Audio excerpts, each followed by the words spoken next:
Hey, so I think we're back. Like I said, it sometimes crashes OBS, but the thing is I can never blame... Yeah, I have to do it again, by the way, so it's really gambling, right? I might crash it right away again. Because every time I tab out of the game, it has the issue again with the container not updating correctly.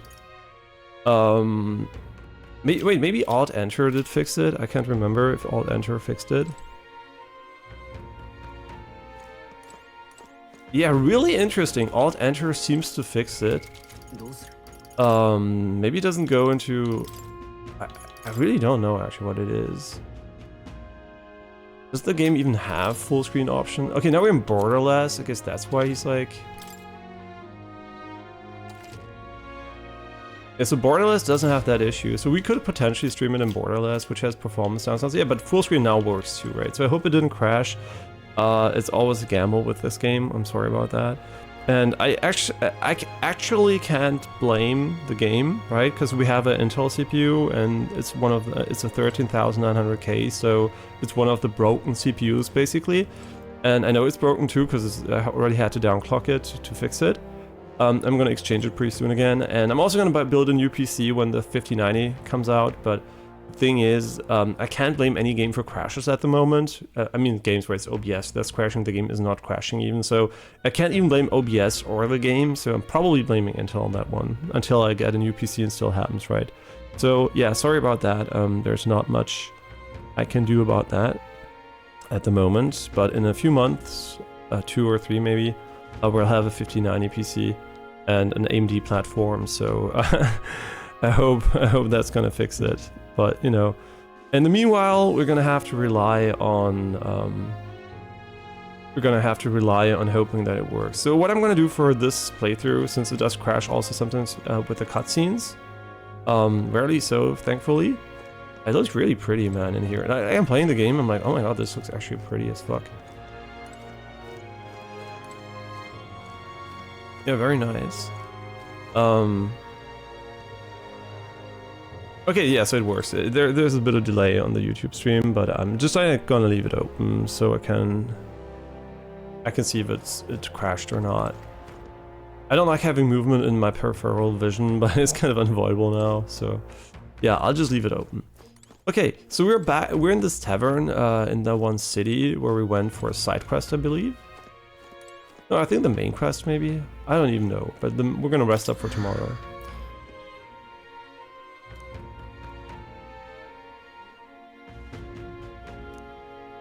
Oh yeah, we're hunting the one guy instead of a human to prove that we are worthy of competing for the crown stuff or something. I don't even know what exactly we're doing.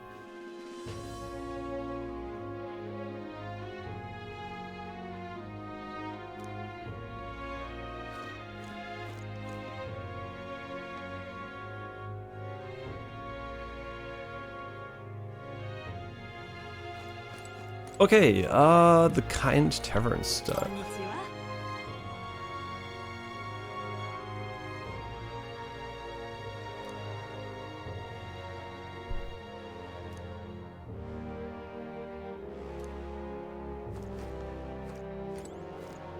Oh, Informed Man. So here we can probably learn about the weaknesses and stuff like that. That's going to be pretty interesting.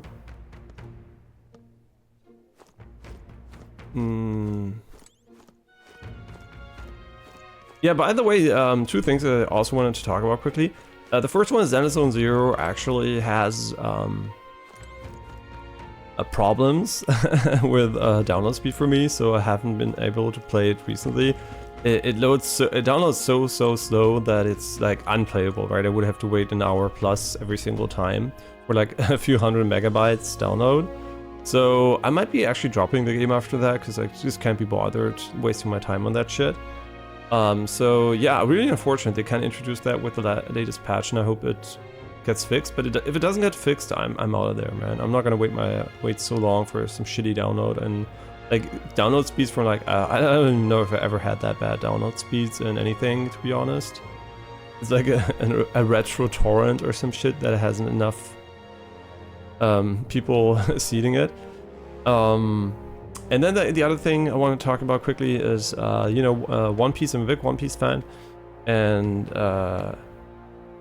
Oda, the artist who makes One Piece and created One Piece, seems to have health issues, which is unfortunately what I predicted after the like confounding statements about the hiatus and stuff like that.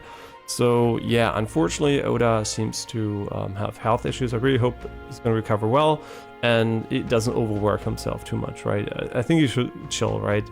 Worst case, he's not going to finish One Piece. He should live a life that, you know, he's happy about and, you know, not like you know, suffer because he tries to make the best content possible. I think, you know, his life is worth more than, you know, wasting away a day after day on a schedule that is not good for you, right? Yeah, so as much as I like One Piece, I would prefer if he would, you know, do himself the favor and, you know, do whatever he has to do to improve his health and have a good life. And even if that means quitting doing manga, that would be perfectly fine for me.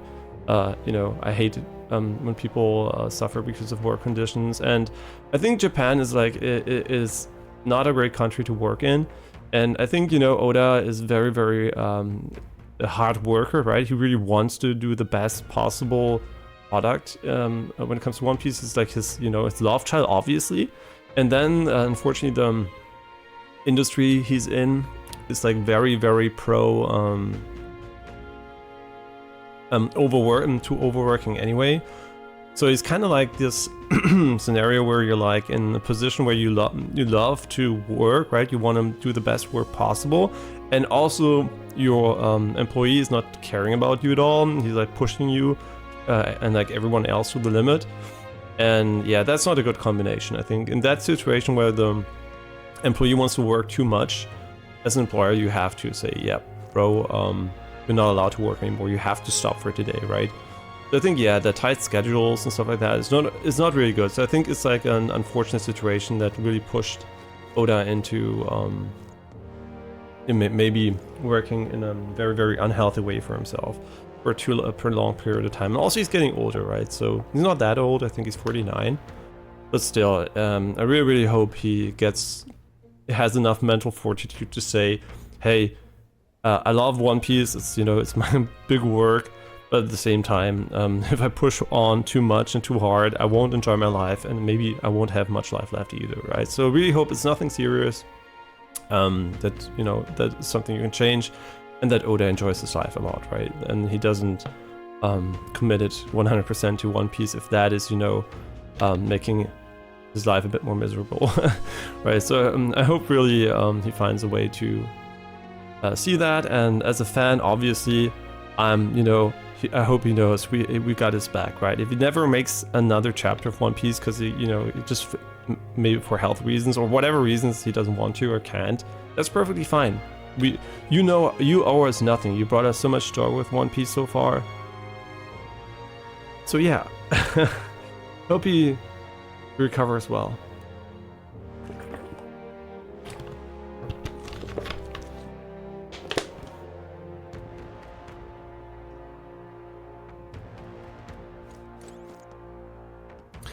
Your beds are just through the door. Okay, so I haven't played for a while, so I'm like really rusty. Sorry if I have to relearn some stuff.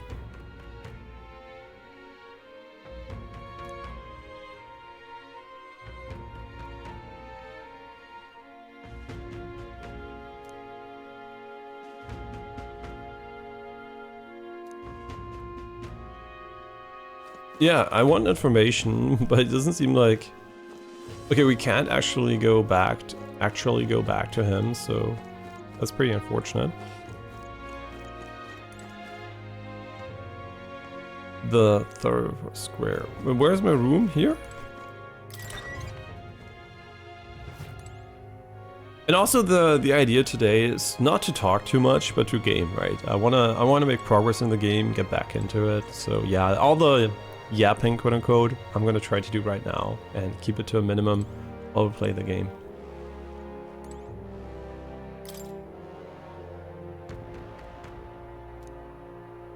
Oh, a medical herb. Or medicinal herb in this case. Yeah, maybe, or maybe it's poison and we're gonna die.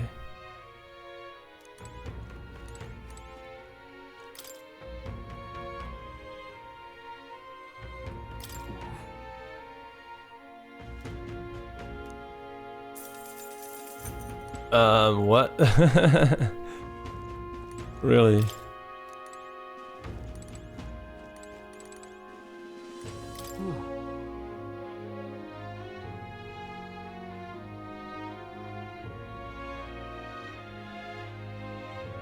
The runner wasn't so bad.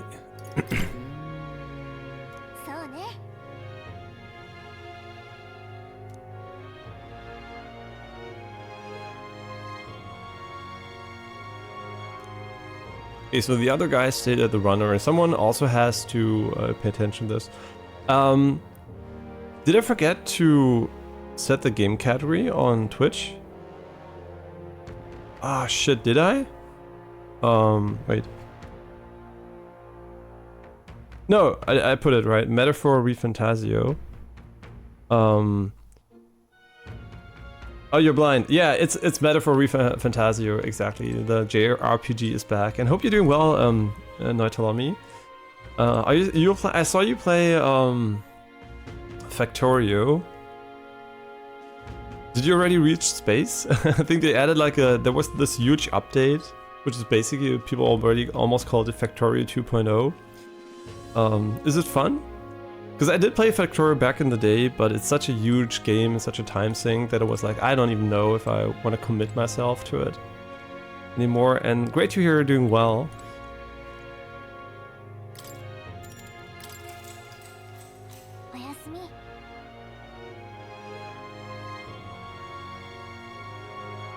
Okay, so you're getting stuck on small things. Yeah, optimization. Me too, right? I hate doing stuff suboptimally. Not hate, right? But I like doing stuff efficiently, so I kind of spent more time on stuff that I shouldn't, and it kind of makes my meta progression pretty slow in those games.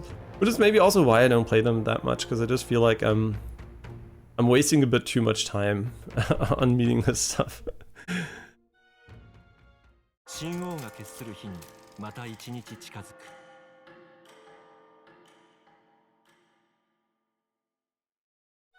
Oh, and you only got the achievement because you were in co-op with a buddy of yours.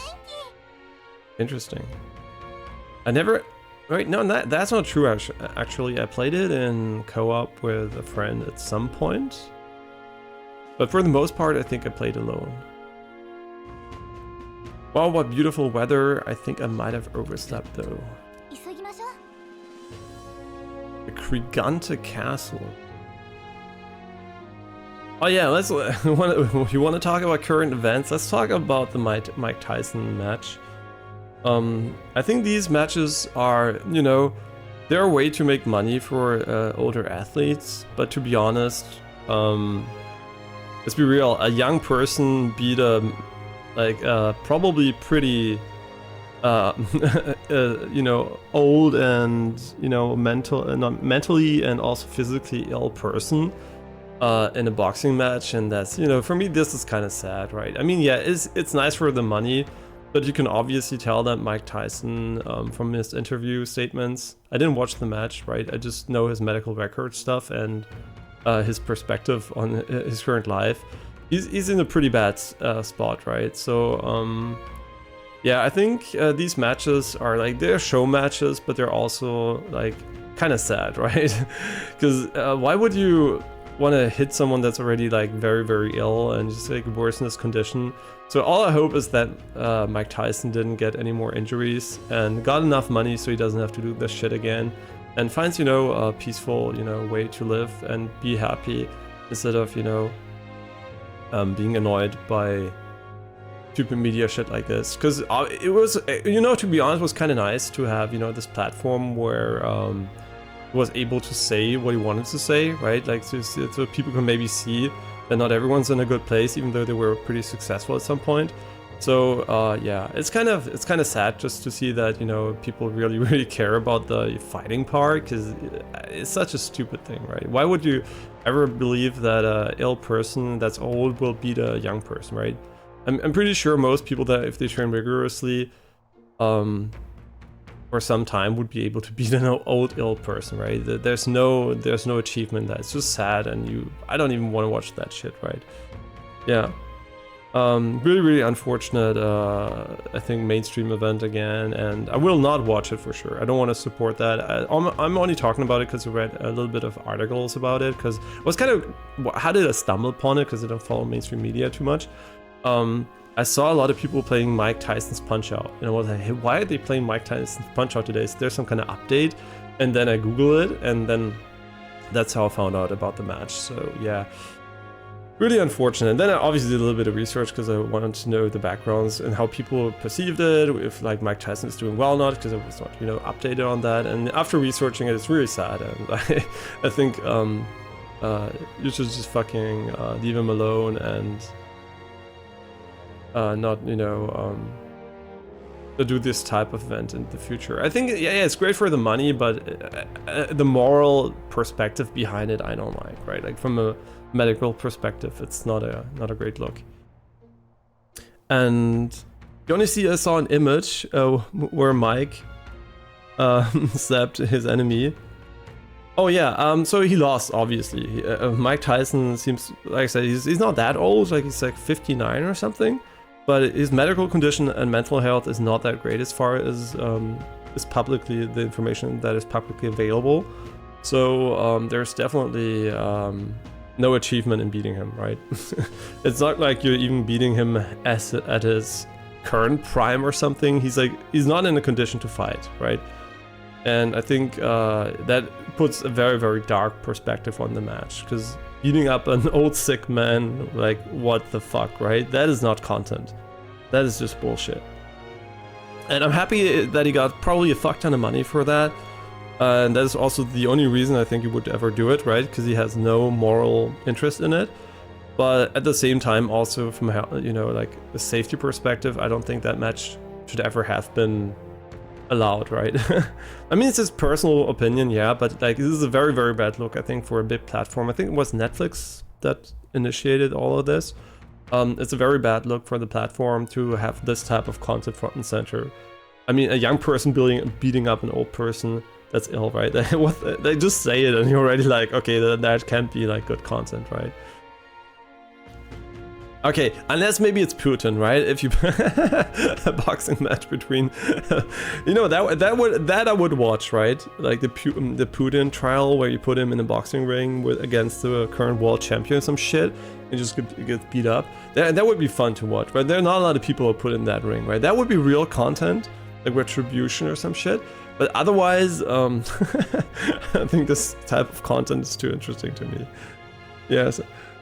Yeah, that would be funny, right? That's like a slam dunk. Yeah, you know, right? I mean, since I believe in determinism, I will also cut Putin some slack, right? I'm a very, very zen person, but at least there would be some kind of merit. But this match it's only sad to me, right? I mean, I'm not that sad for Mike Tyson because he got a lot of money, right?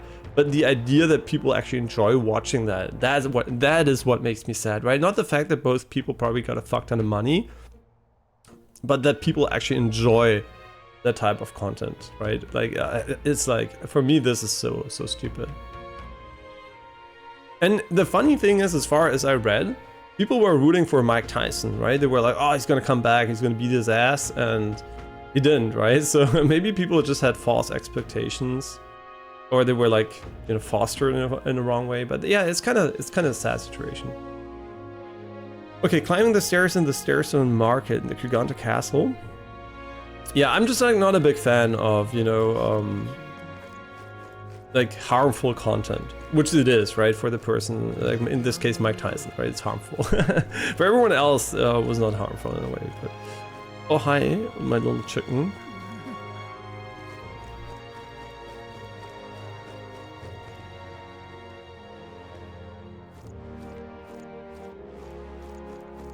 Yeah, the art style is really interesting in this one. I mean, graphically we talked about it, it's like very, very dated, but everything else is pretty fine. Now you listen here.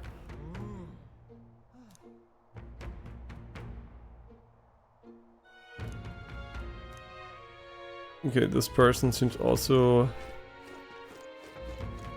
be in trouble here.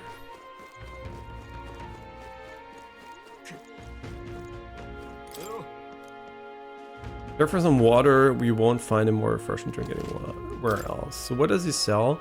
Pristine clear water, a cooking ingredient, a cooking ingredient. How much? We have 69,000. Nice. 30 MP. Oh, 30 MP. And how many can we buy of that? 3. Yeah, we should buy those.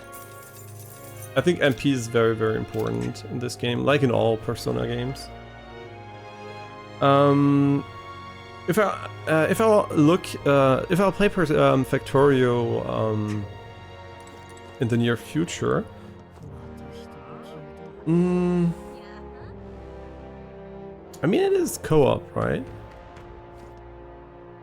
It might actually be an interesting game to play in co-op. The thing is, I just started playing Stardew Valley together with Janine, and she's on a business trip at the moment.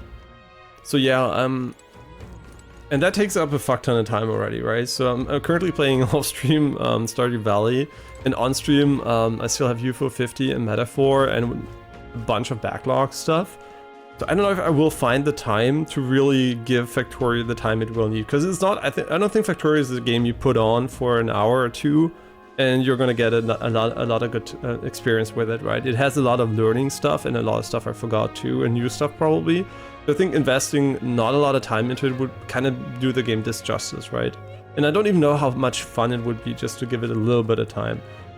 So do you think it would be fun to just play it a little bit? And you can, oh yeah, you can also, now the rocket is easier, but then in space you can continue to do stuff. Yeah, that's what I read about the update. And you can go to other planets, and every planet's like a bit unique. It's maybe a bit of Rim World in there. Also a very interesting and unique game, actually.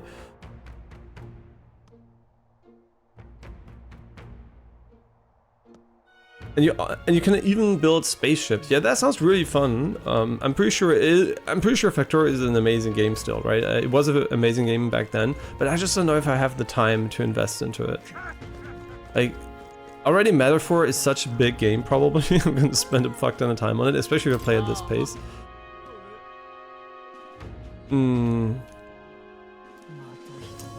So I currently have no plans for it, but I might be swayed to look into it. But I just don't know. It's gonna take so much time, right? How long does it take to get to space?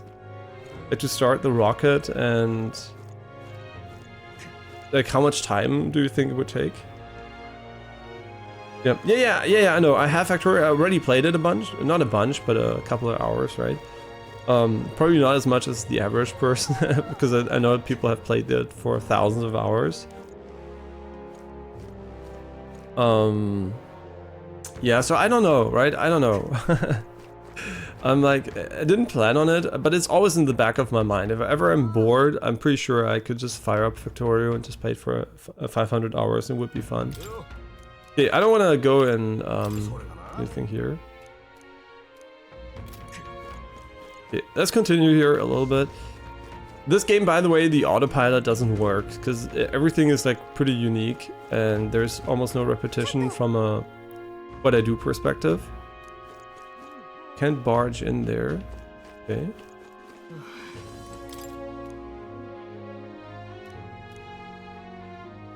Tomorrow.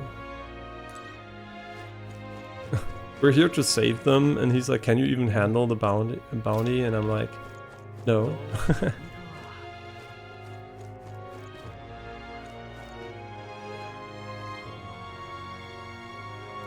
Wait, even a protagonist? Wait, is she breaking the fourth wall here? I think this is where we were meant to go, maybe?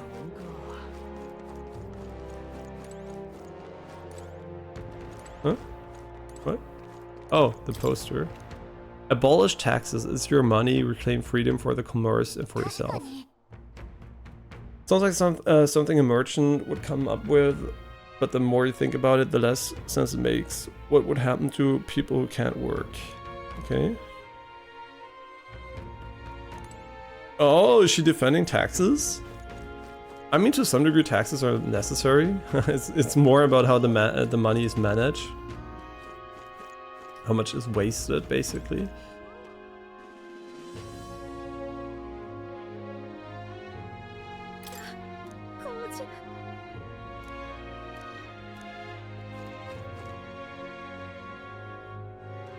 Oh yeah, there's settings for it. And you can change a lot. So how long it will take until the rocket starts. And you play in Dead World Marathon. Oh, okay, that is the challenging mode. Right, the game had enemies. You know, for me, it was a pure building game. And the moment you said something about the enemies, I was like, wait a second, Factorio had enemies. Yeah, I kind of forgot about that part. True. Okay, and so you have to defend yourself a lot, and you have to research. Research is very expensive. Okay, yeah, so you can make it fast or not, but I'm probably, as you might guess, I'm interested in the harder modes probably, so it's gonna take a while. The easy modes, and like the sandbox modes, I'm not interested in too much. Okay, there's nothing here.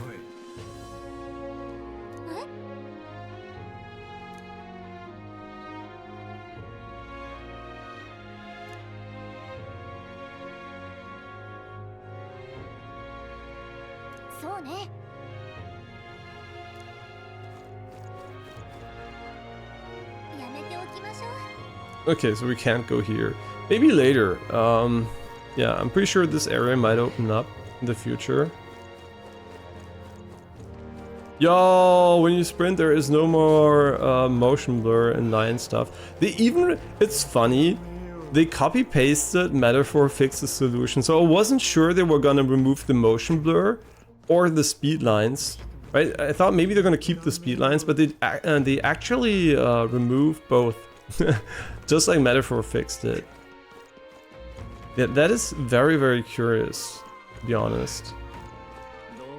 Yeah, so I was worried they're gonna keep some kind of weird, they're gonna keep some kind of weird speed lines, but they didn't, so that's very nice. Maybe they just saw that the people like that solution the most. And when you play without enemies and with a lot of resources, resource fields, then it's more like a creative mode. Yeah, I know that there is a creative mode, but I was never too interested in that one. I like the challenging modes a bit more.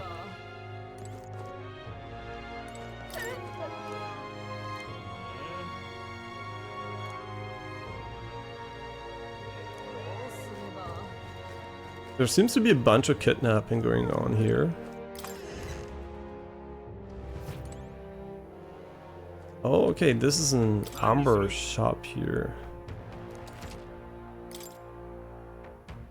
The Damascus mess. But these are just better. Like, they're quite good.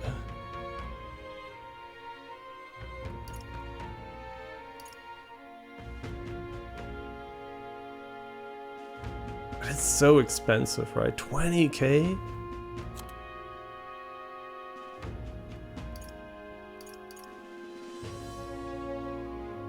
Jeez, these are all amazing.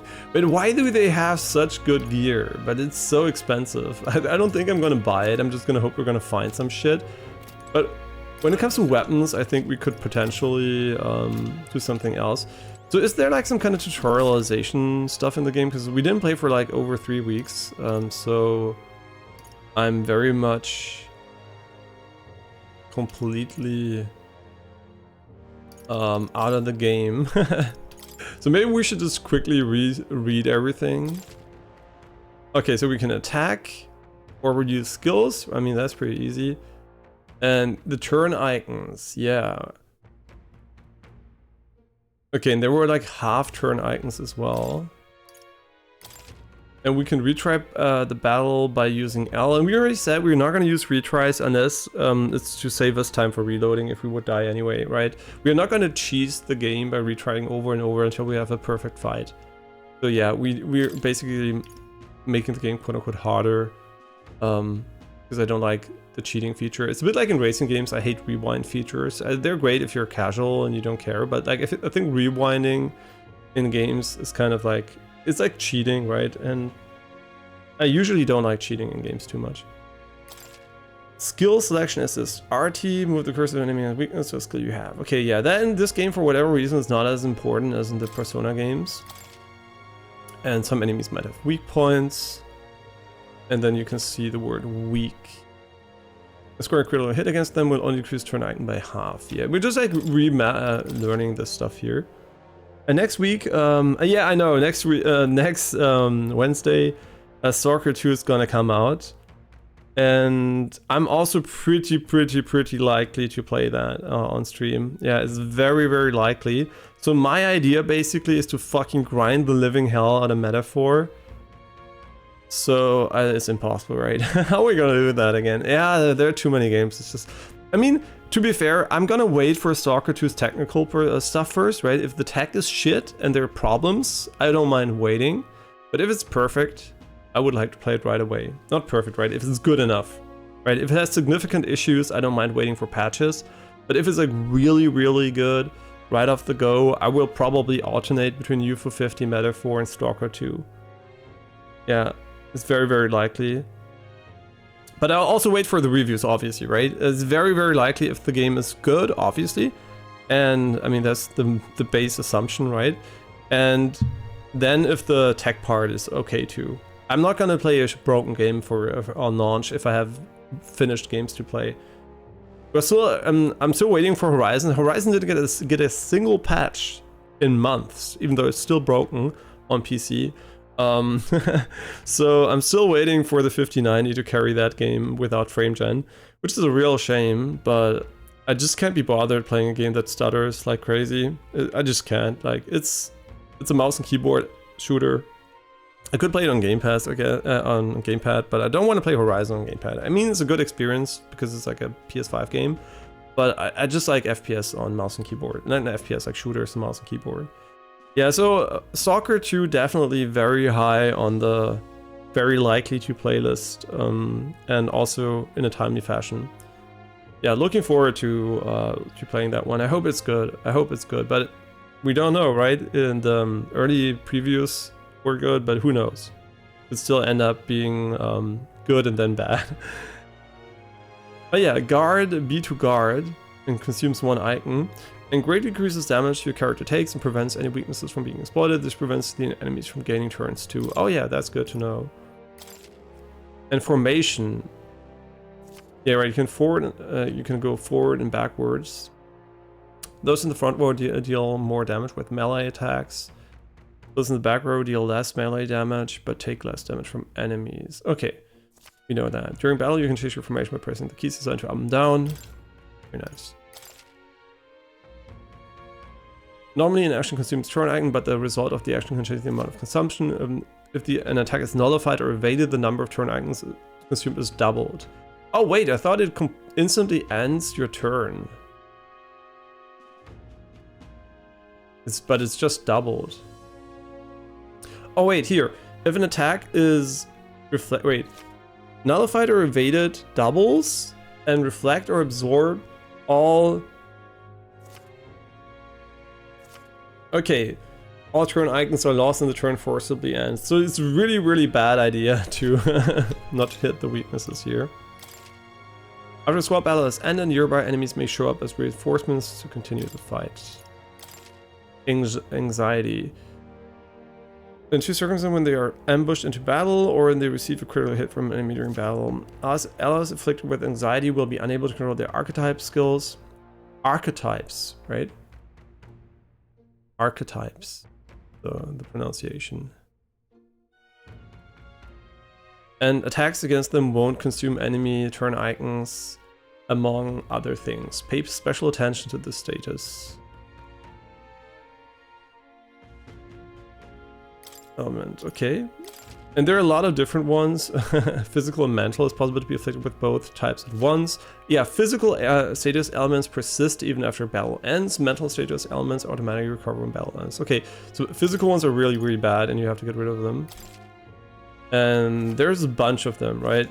Like there is a bunch of different ones. Like poison, paralysis.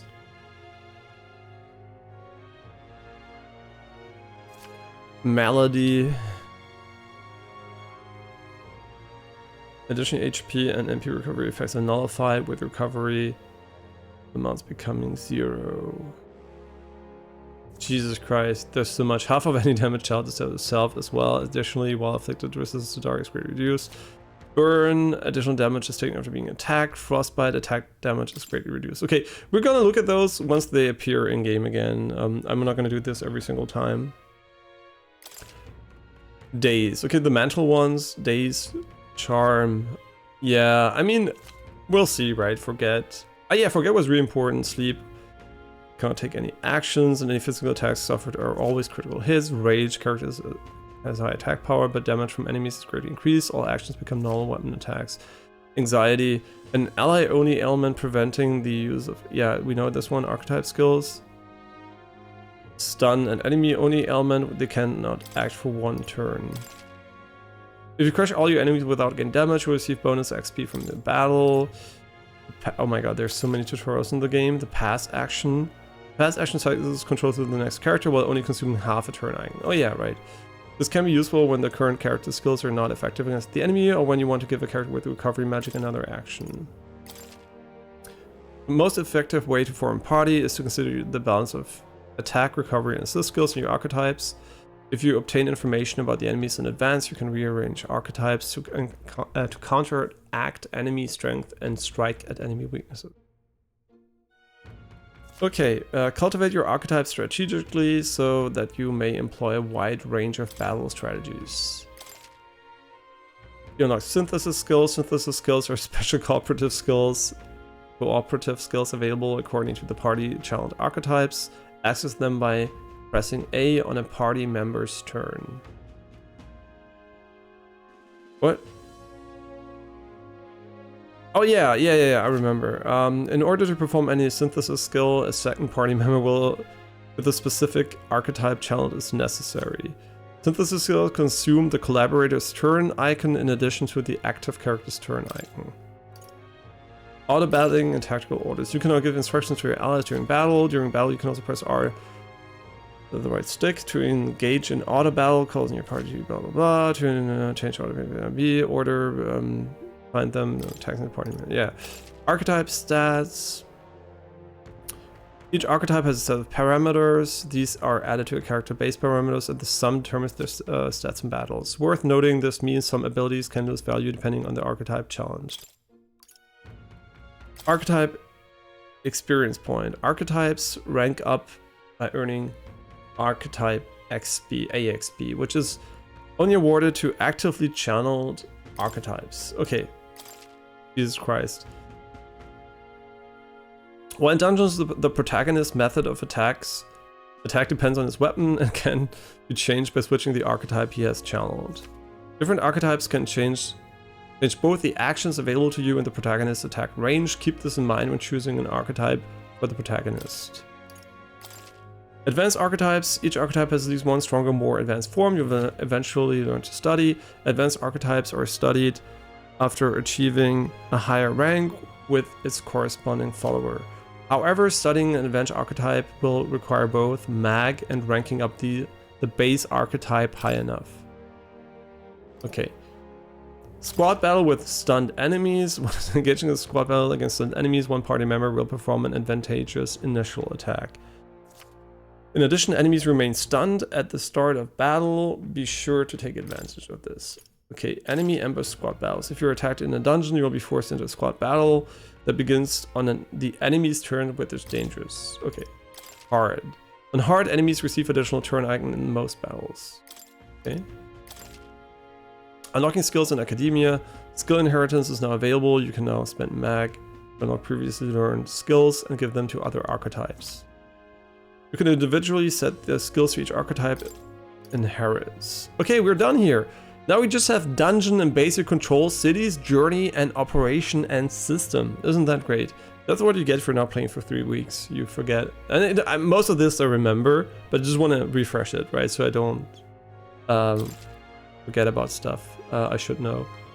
Okay, movement key, RT, dash, A to dodge, right? Dodge, there was a dodge in the game. Some actions you can perform and their corresponding controls are displayed at the bottom of the screen. You can also use the minimap to see which way to go. You can view tutorials you've seen before in the main menu. I can, really? Just kidding. Base sites. Altitude face light. This ability lets you see what Gallica senses in the environment. When you see an enemy you've never confronted before, it will show up as unknown. Prepare as best you can. Okay, so it's unknown if you never went up against it. LB to engage in a squad battle alongside your allies. You can press LB anytime, but if you use RB attacks to stun enemies first, you'll start the battle with an advantage. Stealing the enemy offensive by continuous attacking with RB to beat the enemy's break gauge. That a player appears next to them, eventually stunning them. Okay. Blah, blah, blah, blah. Okay. Blue, enemies of the same level yellow, and higher levels will red. Unknown enemies will appear white. Okay. When you have leveled up to a point where you can think you could overpower certain enemies, you can simply approach the enemy to see if the color has changed. Weaker enemies can be defeated quickly with a simple RB attack. In addition, being attacked on the field by a weaker enemy. But is it like 1? Yeah. Will not force you into a squad battle, though the protagonist will still take damage. Press LB to initiate a squad battle against an enemy in the field. Yeah. I know, didn't I just read this? Huh? Evaluate the enemies in your vicinity, then decide whether you'll dispatch them quickly with RB, attacks to stun them first, or jump directly to a strategic. Okay. Base side will help you determine your battle approach while staying out of the enemy's reach. Use it to be as efficient as when you tackle a dungeon, locking on. I never used that, I think. And there's a single strong enemy, maybe.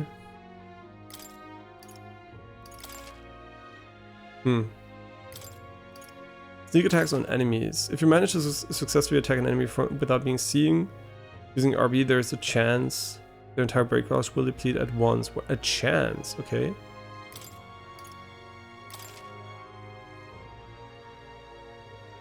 Okay, entrance to academia.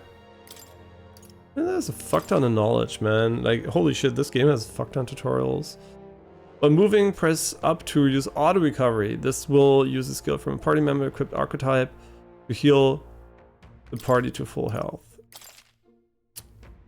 Different places called Magla Hollows, which can be used as resting points. Here you can safely speak with your allies, record travels, or visit academia. Traveling between Magla Hollows. Okay, you can fast travel. Okay. Trance crystals have the power to attract enemies. Approach the trance crystal will cause some new enemies until it's broken. If you stumble upon one of these, try to prioritize destroying it. Petting the mirage of Moore's pet cat, you can save your progress. Okay. You can also prepare yourself in academia or return to the dungeon entrance. If you spot him, try petting him. Okay. See what other... Nah, I don't care about that.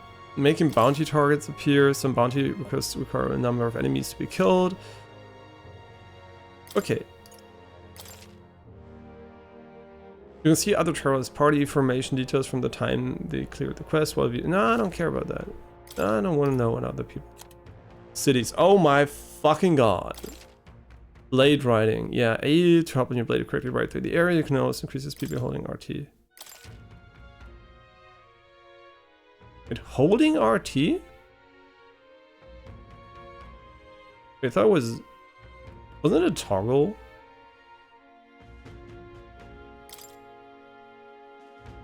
Wait. I wonder if I can order some armor custom fit for a fairy and maybe a sword or a shield too while I'm at it. You're thinking, why does she need any of this, aren't you? Come on, I need to look like a presentable champion of justice too. Oh yeah, wait. I just clicked on that, I guess. Okay, so we can use the blade. Well. Okay, we're going back down. My bad. It's okay. Wait, so... Okay, it's not holding, it's like toggling, right? So you can toggle it. I guess you can also put it on hold if you want to.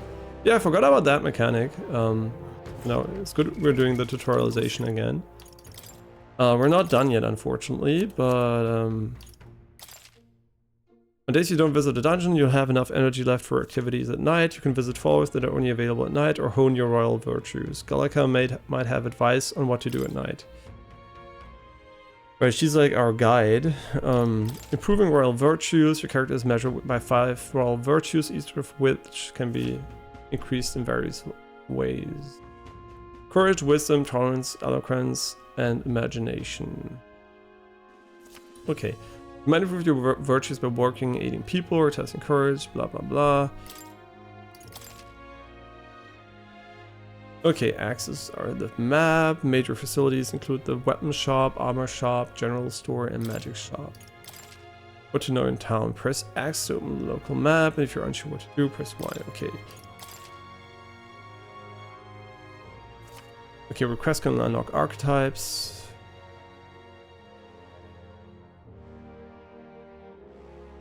Okay. The harder the request, the greater the reward. You may be requested to slay certain monsters. Okay. Because you've already taken the quest section of the main menu, enemy difficulty is also noted there, so you don't have to tackle quests blindly. The bounty targets, very powerful.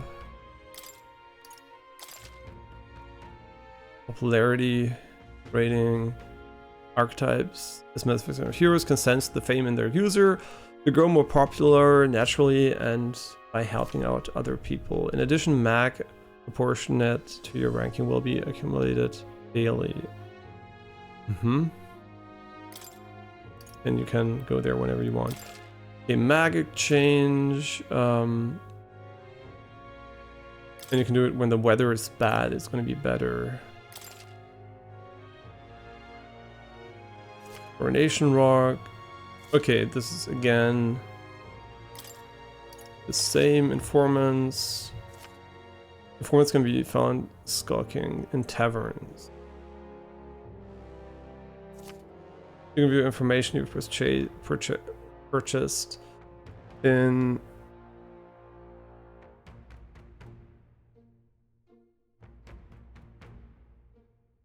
the items section of the main menu via the information panel.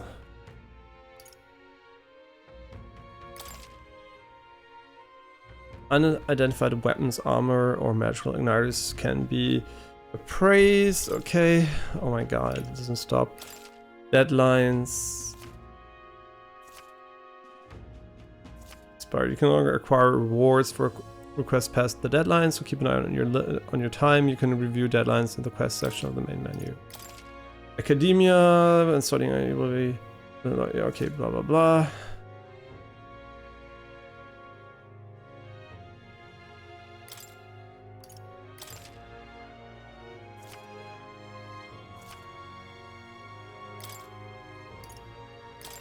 Jesus Christ.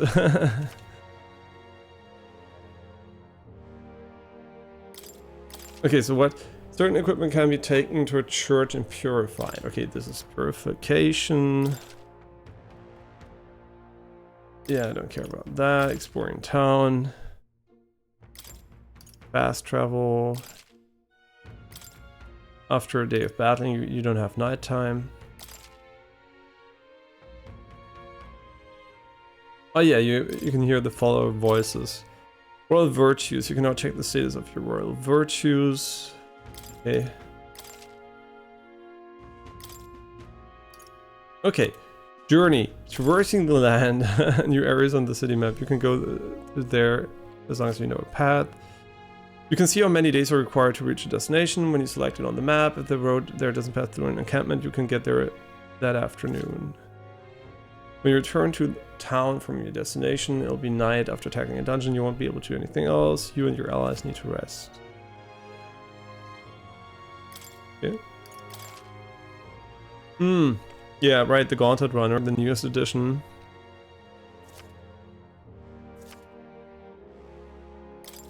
Okay. Encampment.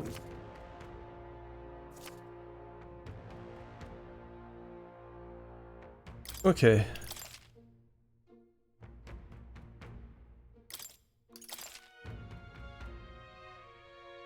You can obtain items, raise abilities, or do other things you wouldn't be able to do in town. Okay. Yeah. Kitchen, bookshelf, washing machine.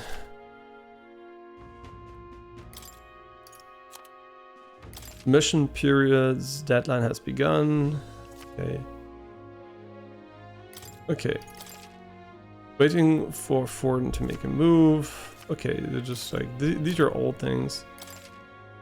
Oh my god, Jesus Christ.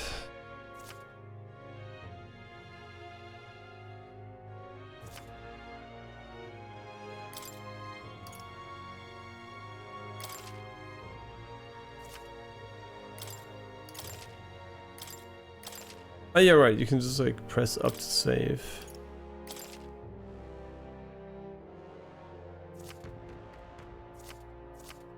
Okay, wait, what, the clock symbol?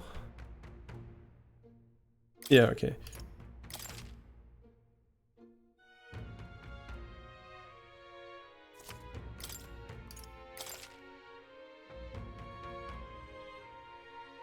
Mm-hmm.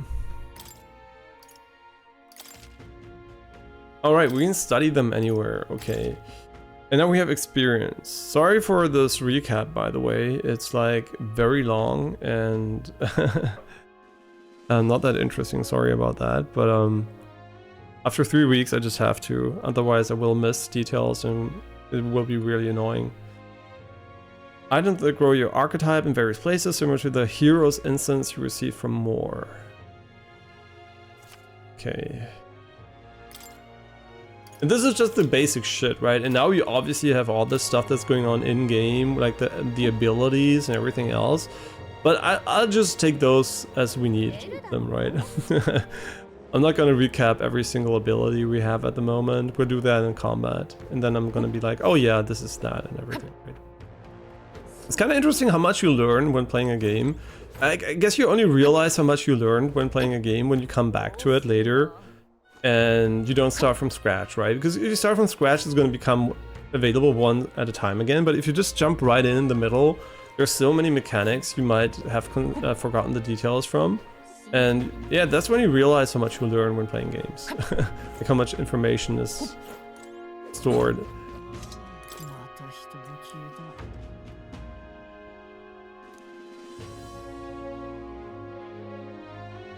We should just offer up some convicts or unwanted children. You know, any other no one would miss? Mm-hmm.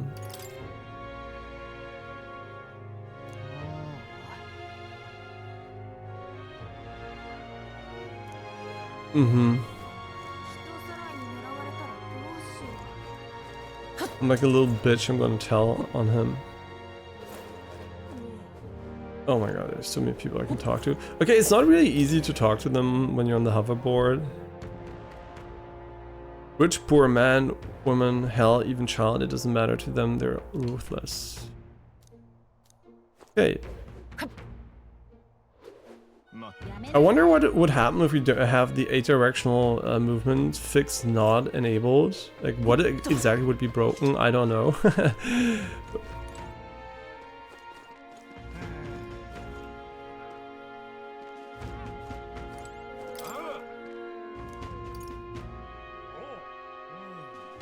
I'll be fine, I brought my friends.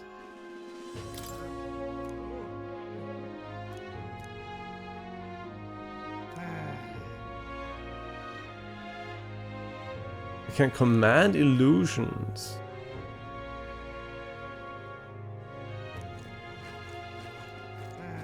What the fuck? There is one of those stones here? I guess every major city has one now. Wait, I think they said as much, right?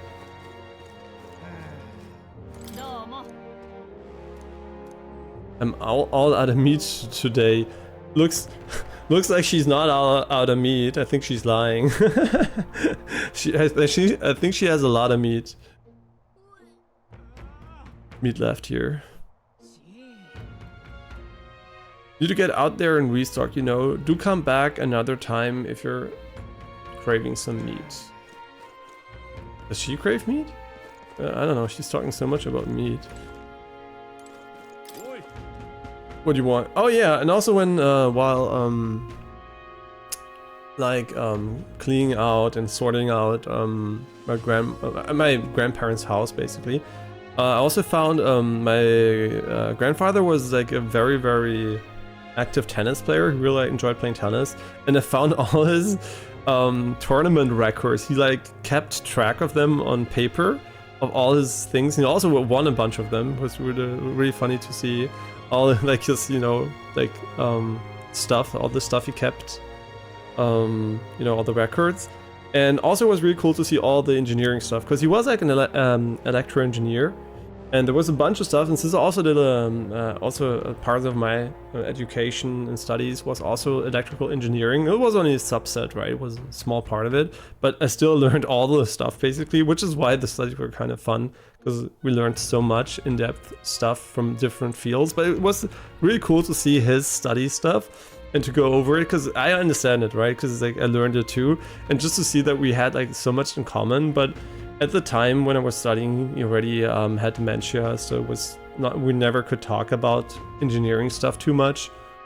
And he also had like a Commodore C20, and a lot of games and joysticks for it, and a lot of old PCs.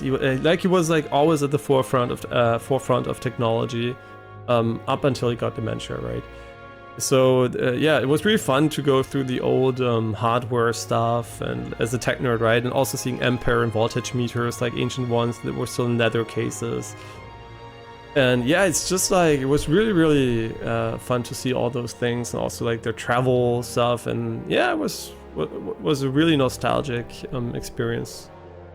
And yeah, really fun. I mean, and I didn't like wanna, you know, the goal was not to like invade their privacy. I mean, they're dead, right? But still, right, it was not the goal. But the goal was to, you know, just to check for documents that are important maybe, or something, so we don't throw away anything of value or of, you know, maybe emotional meaning that someone wanted to keep. So yeah, that's why I went through it. My mother couldn't do it because it was too emotional for her, so I did it. And yeah, spent like the entire day up to I think 3 in the morning sorting out stuff. And yeah, it was a fun but also, you know, like emotional experience at the same time. Yeah, I'm not only technically interested, I'm also very educated in that department. So it's like, it's not only interest nowadays, but also I have I guess state-of-the-art knowledge in a lot of tech stuff these days. I mean, state-of-the-art in the way that it's like representing the current knowledge, not in depth, but in knowledge, right? Like, I don't have the detailed knowledge of every single like computer technique and everything, but I do have state-of-the-art knowledge of what is currently possible, and a lot of like the basics are all there, right? So it's like, it's a good way to appreciate technology differently than as a child, where I learned everything like by doing, and I kind of didn't have the foundation and knowledge of other people back it up. So now I have like a holistic picture, and so it was really fun. Though I also took one home of the like the stuff. It's so fun to see that even back in the day this was already available, obviously, right? Like, electricity is not new, but they didn't have like the quantum mechanical perspective, so it was like a very basic perspective on it. But it's still like, it's what we mostly use predominantly for videos. So I think just recently I sometimes watch what's it called, Dr. Boom, the guy that does electrotechnical videos, and he also uses LT Spice, like the I don't even know what you call it, like the software where you can like simulate electrical circuits. And yeah, it's really fun to watch this video sometimes. So yeah, it's like, and they still use very simplistic models for resistors, inductors and capacitors, right? Like, it's still like the simple model, and you usually don't use like the quantum mechanical perspective on those.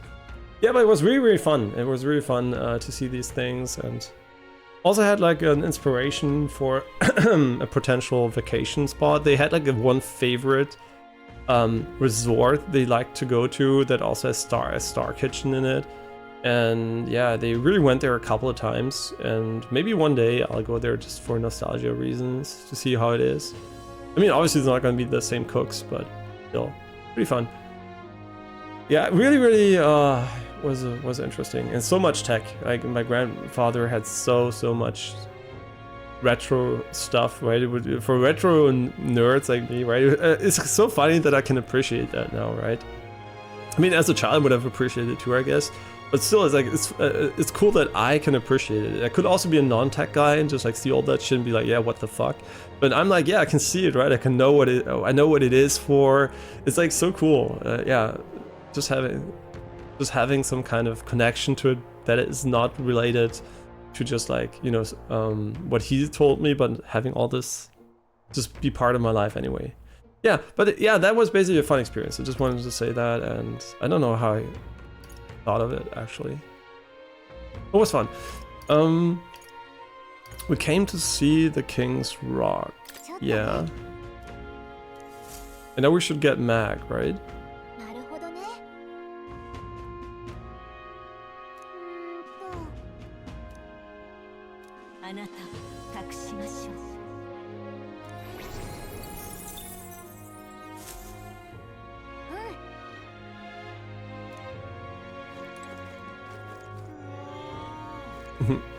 The cheese.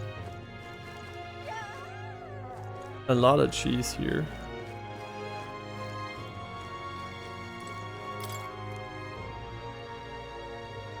For top performance, you need top mechanics. Visit Caden Gauntlet Runner Workshop.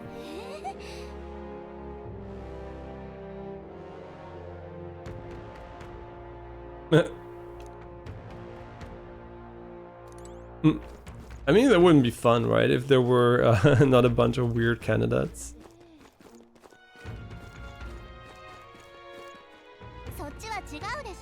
Where are you off to? Yeah, I get it. What I always wondered, right, is why would you pause this, right? Why can't I move right away? Why is there this awkward pause after going back? Genshin has the same thing. It's kind of weird. Oh, and another thing, I watched a Digital Foundry video on, I forgot his name. One of them tried out a 480 Hz Quantum Dot OLED display, the Sony one that is not released yet. And he was like, the experience of the high refresh rate was so amazing that he was like, this is game changing. He was like, 480 Hz seems to be the magical spot where it feels like there is no more motion blur. And it was like and that's really funny to me. It was surprised that the most noticeable game for him, where it was like the biggest difference, was a side-scrolling game. And I was like, yeah, obviously, because I mean, you also explained why, but for him it was a surprise. For me, it was never a surprise. I knew from the get-go that side-scrollers are the ones that benefit the most from high refresh rates when it comes to the motion clarity. And I mean, I'm not talking about, you know, in shooters, obviously you perform way better, right, if you have high refresh rates because of the input lag and also the motion clarity. But usually the ones you can see it the most is side scrollers. It was like really amazing. It was like it's a magical thing, right? It was like it was really so hyped about it. And the funny thing is, the only upgrade I can perceive useful is to get a Quantum Dot OLED that has a bit of a higher peak HDR brightness and a higher refresh rate. And maybe stereoscopic 3D, but that is more optional. But yeah, having a high refresh rate would be pretty nice. And I mean, 240 is plenty, right? I'm not complaining. 240 Hz is perfectly fine. But what I could see is 480, right? I wonder if like 480 plus is relevant, like 1000 Hz is still relevant for the eyes. But obviously having 480 Hz would be nice. And the only upgrade I can see for this monitor is actually not having high resolution. That doesn't mean shit to me. Wait, do I have that controller drift, or what is the character? Oh, is it because I'm sprinting? Wait, what? Huh? Wait, why does the character sometimes not stop when I stop? Like, I'm letting go of the analog stick, and sometimes he just continues to sprint. Is it because there's some kind of momentum system? I don't know. But whatever it is, the only upgrade I can see is basically better HDR and even higher refresh rates, powered by probably some amazing new frame gen tech that maybe even quadruples frames or some shit, right? And instead of black frame insertion, like frame gen insertion. So it's, for me, this is the only upgrade I could foresee. But I would admit that the upgrade in most games would be very minimalistic, right? Because he also said beyond the 200 Hz mark it's when it becomes magical. And I think 240 hertz is very close to that point already, and 480 is more of a nice to have, right? Like between 200 and 400, I expect it to be the same, but then again, I never tried a 480 hertz display, and you know why? Because my motto is always, don't try something you don't currently want to buy, because there are too many compromises, right? 480 hertz is limited in resolution at the moment. There are other drawbacks, the screen size and all those things. And I just really think my monitor is the sweet spot of all the optimal things. It's like, this monitor is fantastic, right? But it's still obviously not perfect. There could still be a higher refresh rate for sure. And also a bit more HDR brightness for sure, which I don't need because I'm in the dark, but if it ever should be in a brighter room, it would become relevant. So yeah, it's not perfect, but it's fucking good, right? So in that from that perspective, yes, there is room for improvement, but I will have to wait until there are no compromises like I did this time, right? 4K at the start was irrelevant because it was low refresh rate, and there was no DLSS. Now there is DLSS, and you can get 4K 240 hertz. And the same will apply to 480 hertz. And 480 hertz has a lot of drawbacks because it is a very, very unachievable frame rate without frame gen in most games that are not highly optimized. So I think only because of frame gen, high refresh rates will become relevant. And so I think 240 hertz at the moment with the current frame gen we have is plenty for almost every game that is not very, very old or super optimized, or a simplistic game like a 2D game, right? Obviously, for a 2D game that can run at 1000 FPS, having a 1000 hertz display would be better, right? Because I think if you can perceive, which I mean, I can imagine becoming better, obviously, than 240 hertz, because I can still see motion blur, right? There seems to be some kind of almost controller drift sometimes. I walk and then the character just keeps walking sometimes, and I don't know why. But it's not drift, because I can't replicate it by moving my stick. Well, it's not drift. It's like kind of when he's walking, he just continues to walk sometimes. Yeah, like here, right? I'm not doing anything. Like, I'm not inputting anything. Maybe that's a bug with metaphor fix. But that's really interesting. So there seems to be a bug, which is quite common actually, that keeps me running forward. I don't know why. But yeah, in general, what I want to say is I didn't see it yet, but I'm pretty sure I will perceive the difference visually in clarity between 240 and 480 hertz. But I'm pretty sure it's not going to be a night and day difference, right? It's going to be pretty cool probably, but it's not going to be achievable in any game. And also that is one of the reasons why I think the technology, yeah, it's automatically running forward. I'm not actually... Maybe metaphor fix is broken or something. I don't remember ever having this problem here where it doesn't seem to stop when I stop inputting. Yeah, it's kind of weird. I hope that's not going to be a problem in a dungeon when I want to stop and just runs into the enemy.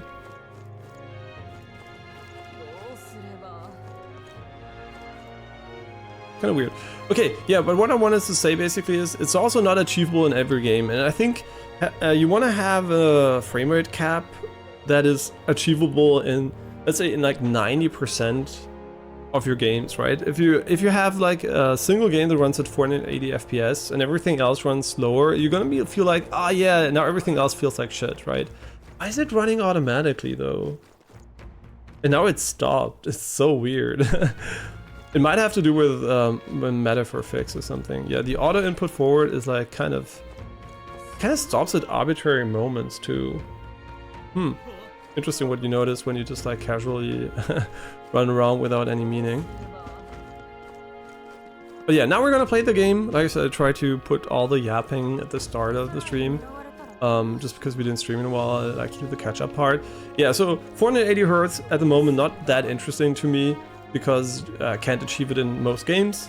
But once it will be achievable in a lot of games due to a better frame gen implementation, I will for sure go for 480 if it's possible. And this is super annoying. Why does he continue walking forward like that? Because it makes, I mean, stopping, right? There's no brake button, so the character will just like continue running, and it might have to do with the sprint, because I don't remember him ever doing it while we're not sprinting. So there might be some kind of coding issue there, or it's a bug with metaphor fix. There is some movement related shenanigans in that. Okay, but let's continue for onwards here.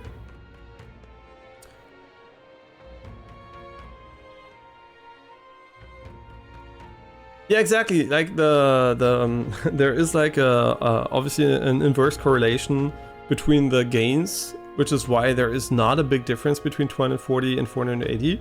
But you still have to realize that it means going going from 4 to 2 ms is still a significant difference in just absolute raw difference numbers, right? It's like not a big delta, but it's a relatively big delta, right? It's like still a 50% decrease in latency, right? It's percentage based.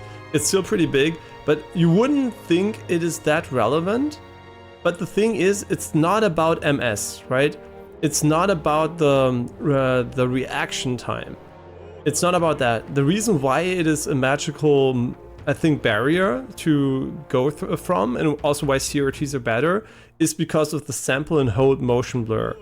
That is why there is a real difference. It's not because of the lower latency, which is almost imperceivable in my opinion.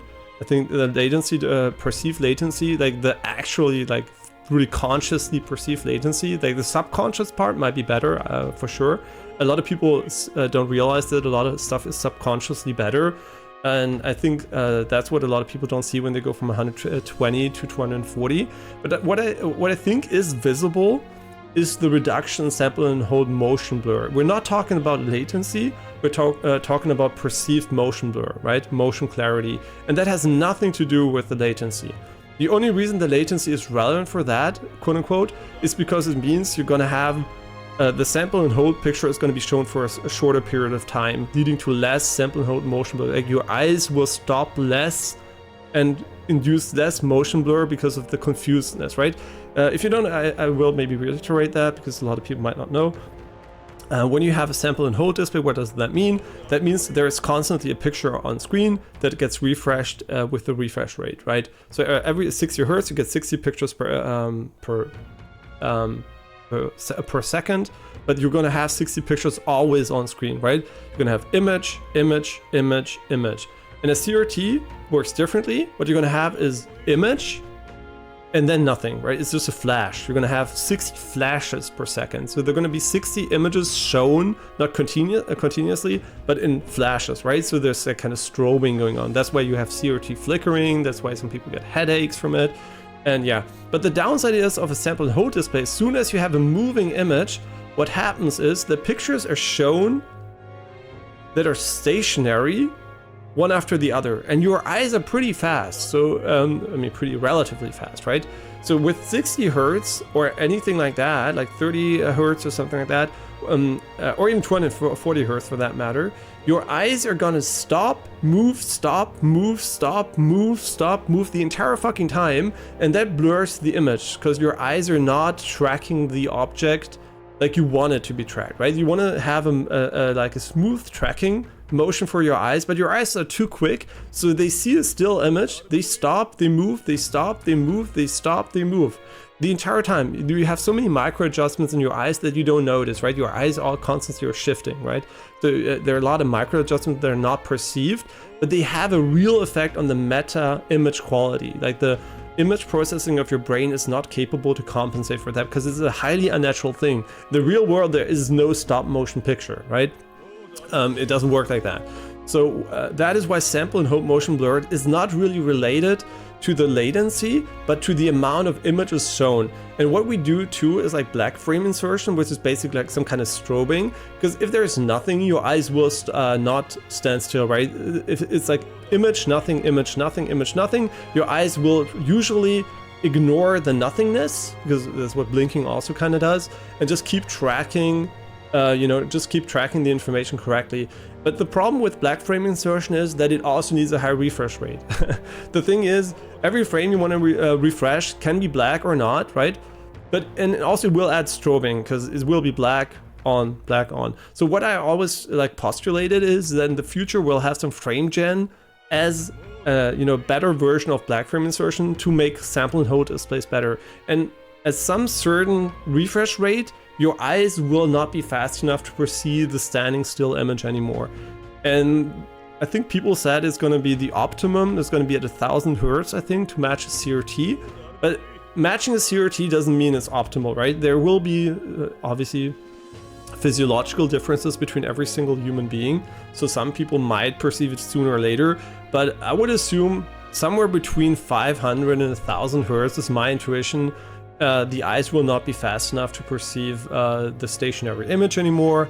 And they will have the illusion of a continuous flowing imagery, and will have almost no motion blur anymore. And that will be the magical point where images will feel realistic, because there will be no more motion blur. And then there is another type of motion blur, that is the display created motion blur, which is, for example, by the pixel transition times on LCD displays. Or OLEDs also have pixel transitions, but they're so fast that they're imperceptible, right? So there is a point where the image motion blur is not perceptible anymore from a speed perspective, and that has been achieved by OLEDs. But there is still the sample and hold perspective, which can only be alleviated by higher refresh rates if you have a sample and hold display technology.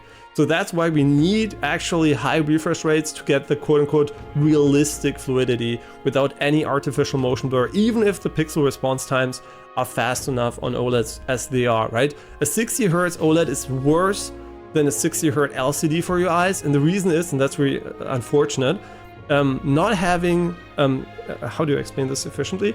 So motion blur, right? You can have an artificial motion blur effect in game. You can add that. That's what a lot of 30 Hz or 30 FPS games do. Not 30 FPS games do, right? So to make it feel smoother. The problem is, if you have physically 60 refreshes on an OLED, and you want to add post-processed motion blur, or like not even post-processed, right? Like images that have motion blur to the display. The thing is, the motion blur will still sample and hold exactly as it did before. So you will have a motion blur image, next motion blur image, but there will be a discrepancy between the two. And what LCDs did, they added some kind of natural motion blur between the two images, right? They added some kind of physical, real-world motion blur that blurred the lines between pixel response times in a maybe not beautiful way, but in a maybe a bit smoothing way. So there's like this impossible to add motion blur on LCDs, and that is actually why it's better for 60 Hz, like 60 FPS gameplay than an OLED, because what an OLED does is it does perfect pixel transitions for your eyes, perfect ones, right? So it will have extreme sample and hold and also stuttery feeling at 60 Hz, because there will not be this natural blurriness, and you can't offset that by adding in-game motion blur because of the physical attributes, right? There's this unfortunate situation where low FPS gameplay looks worse on an OLED than on an LCD, because the motion blur actually helps the game feel smoother, which is really unfortunate. Right, you see more of the reality, and the reality is 60 FPS is not enough, right? Or 30 for that matter, or don't even talk about 30, right? So yeah, we're in a world where there's a lot of technological and physiological stuff like facing off against each other, and there are a lot of there's a lot of room for improvement, but 240 Hz is already pretty good, right? Sample and hold 240 Hz is pretty good, but it's nowhere near CRT magical. I mean, there's also a difference between information, right? There's a perceived smoothness and you know, a perceived clarity, but also a perceived information, because you can see like every image perfectly, but it's not smooth, right? If I show you a 55 FPS gameplay, you can see every single image individually, perfectly clear without motion blur, but you won't have enough information, right?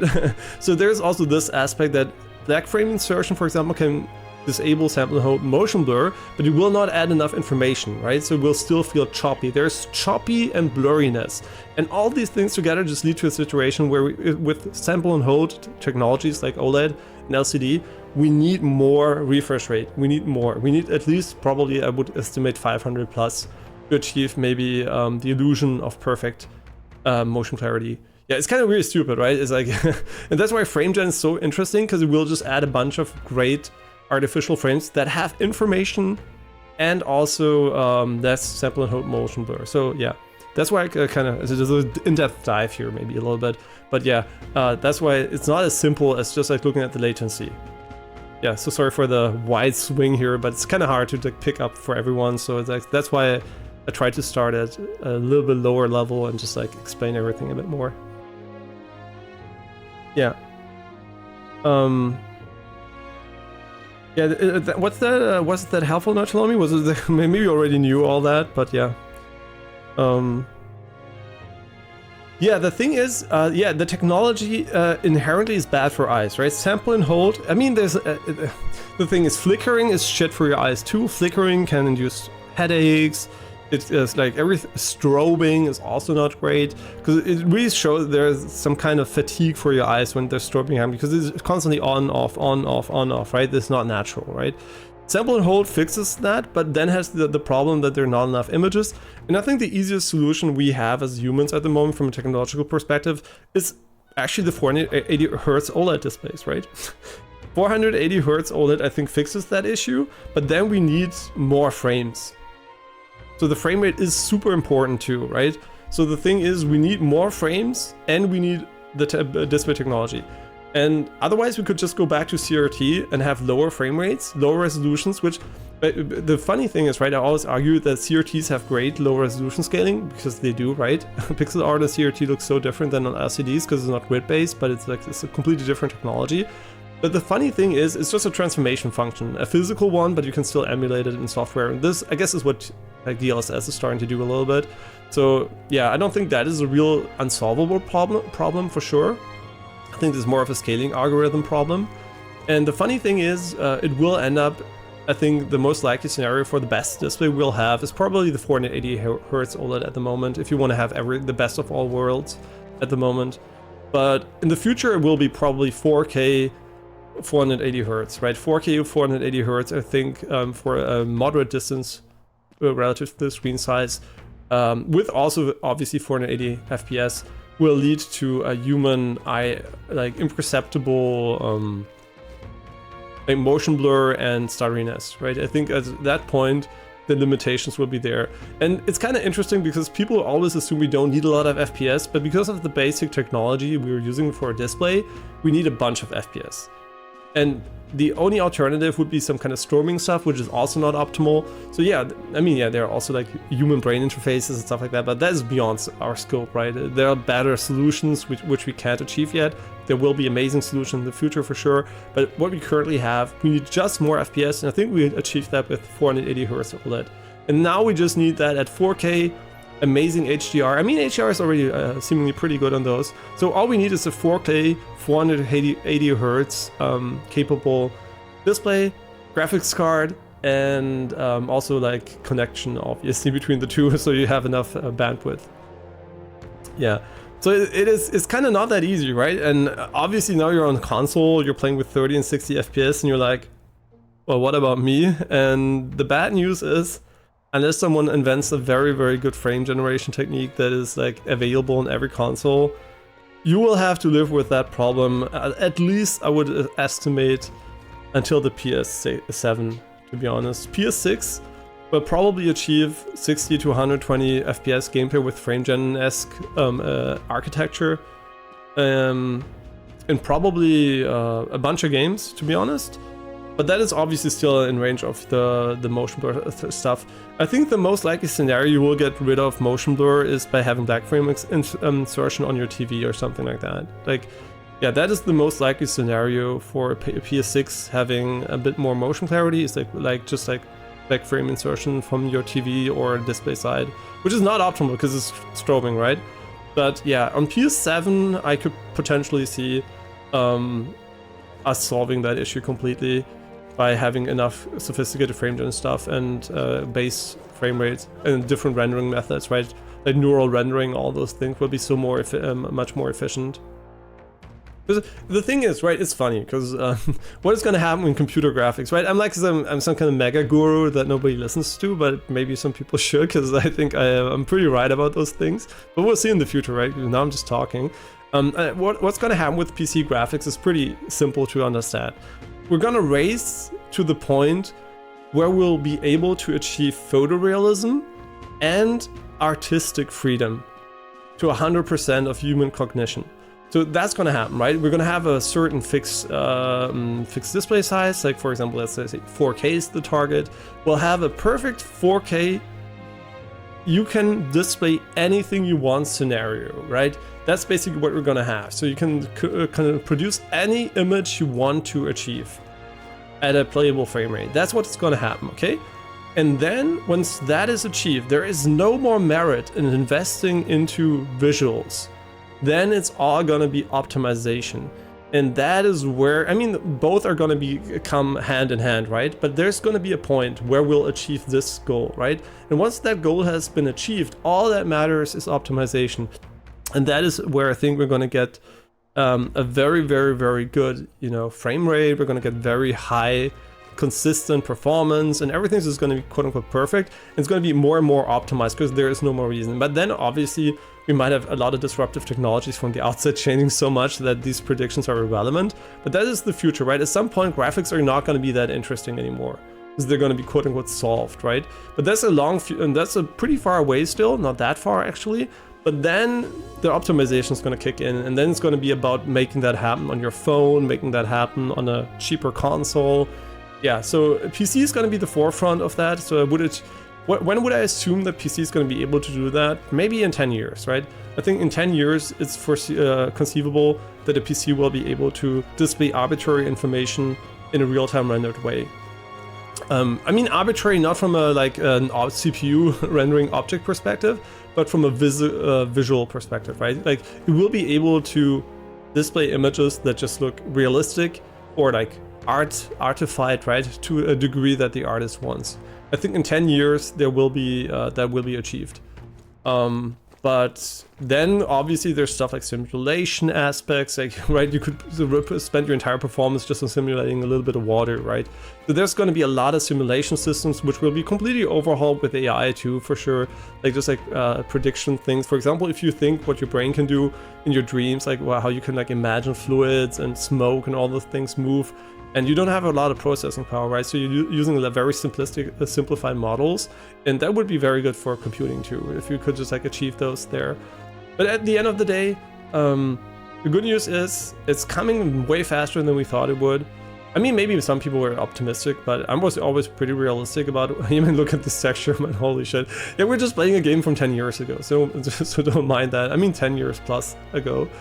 So don't mind that at all. Yeah, so this is not what the currently state-of-the-art graphics look like, but yeah, it's like it's really cool to see, and I'm very, very sure about that. Like 10 years to photorealism in games I think is not a stretch, right?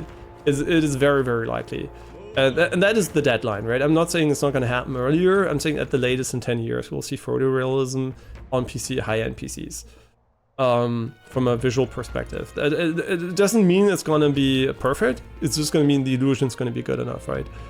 And then we're gonna see a lot of optimization. I think until PS7 comes out, we will have very good frame join techniques that will be omnipresent, and you will achieve amazing frame rates up to 200 plus on consoles for a lot of games. That is my prediction.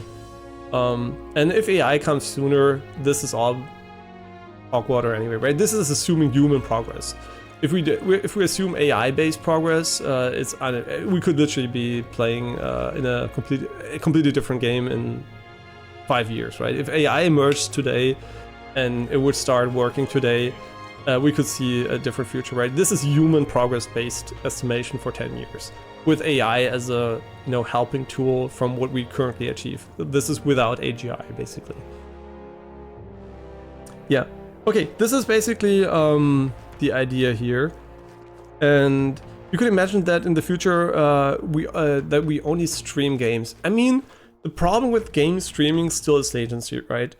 And that is a physical problem. It's like unless we know the laws of physics are kind of not as we expected them, streaming will always be a suboptimal solution. Because if you might not know that, but we know that a lot of stuff is limited by the speed of light, right? I mean, basically everything's limited by the speed of light. But the thing is, light also travels differently in different in different mediums, right? Every medium has a different light resistance. And if you use a fiber optic cable, the speed of light is roughly reduced to 2/3 of its maximum value, which means optic fibers are pretty slow, which is why there's a why you want to use, for example, antennas for high latency relevant latency critical stuff. So yeah, having an antenna between 2 points, because air is a way better conductor for light than optical fiber. It's like way faster. It's like actually 1/3 faster in this case. So I wouldn't say 50% faster, but yeah, it's like it is basically faster, right? So that's why latency related stuff like gaming will never feel as good if you're like further away from the like calculating machine.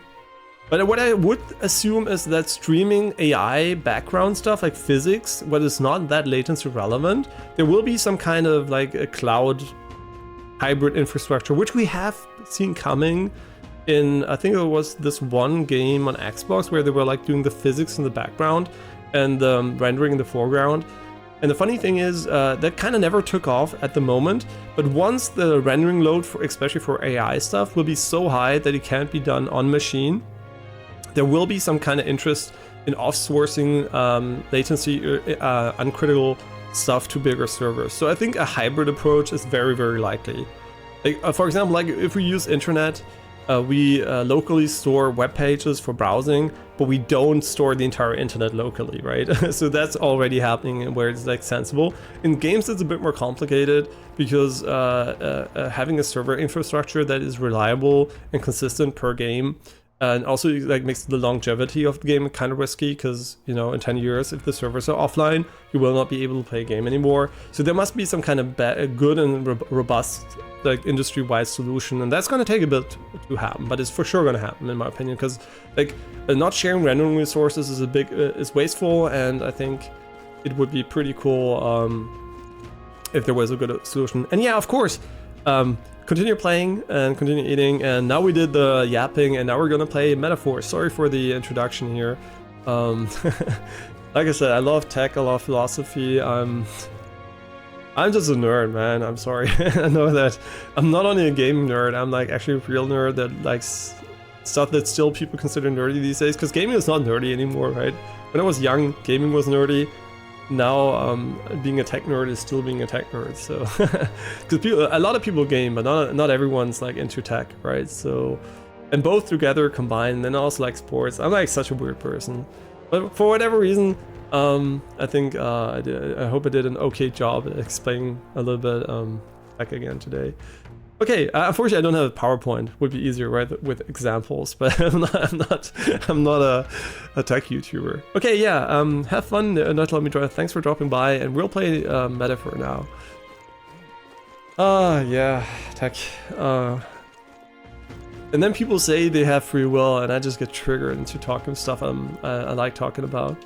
I don't mind doing it, but like I said, now we're playing the game. It's kind of, I have to chill and relax.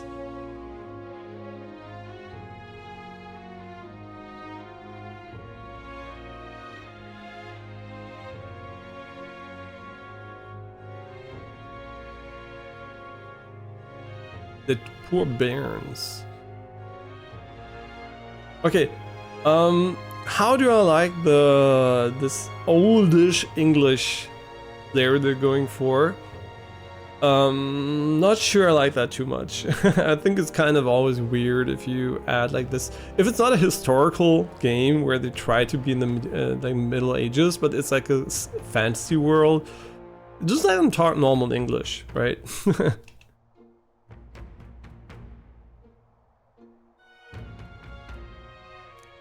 Right, they talk like they are pretty old, but I'm not sure I'm a fan of this. I wonder how it sounds in Japan, like how it's written in Japanese. If it also has like this very dated writing on point, it's kind of hard to know.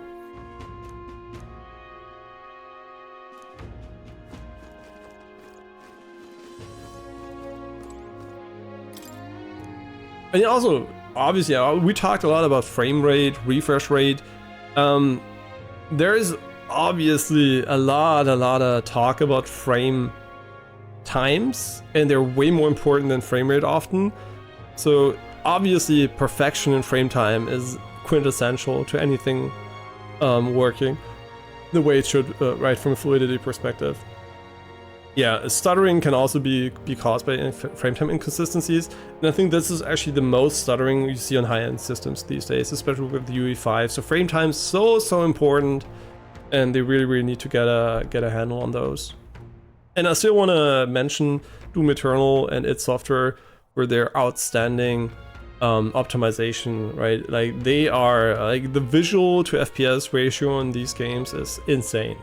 Like really thumbs up id Software. You have some goated coders and like optimization in your engine, and I just kind of wish more games were like that, to be honest. It doesn't seem like they're using it. Okay, what did I wanna... Yeah, are we gonna add a philosophy tag? I mean, the philosophy tag is also for generalistic rambling, but this is like a tech... Maybe I should add a tech tag to things. Like a tech in the background. Maybe that is an idea, just adding the tech tag. I'm just gonna write it down so I don't forget about it. Because usually we do philosophy talk, today we did a lot of tech talk, and I kind of think there is also merit in having like a way to find that if you're interested in tech, because it's like a bit different, right? It's not philosophy, it's like tech, so I guess like just adding the tech tag to some things could be kind of nice for archiving purposes. Yeah. And then later I can, when it happens, I can just go, look here, I said it, and just for fun, right? Not that it matters. Yeah, sometimes I like being right, sometimes I hate being right, and unfortunately, both happens quite often. Unfortunately, sometimes, obviously, but...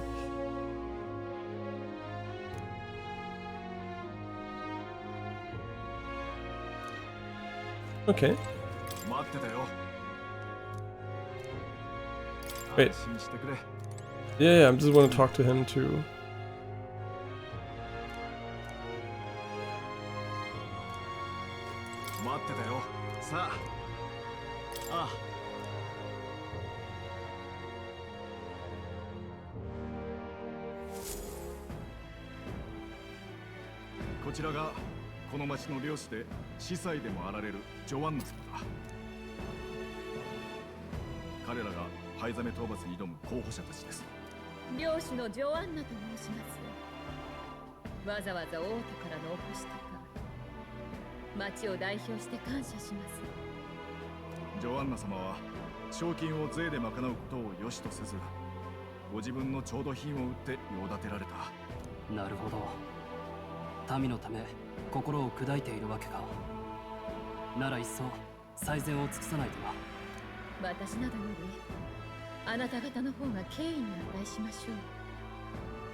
Wait, did you say she's gonna support me?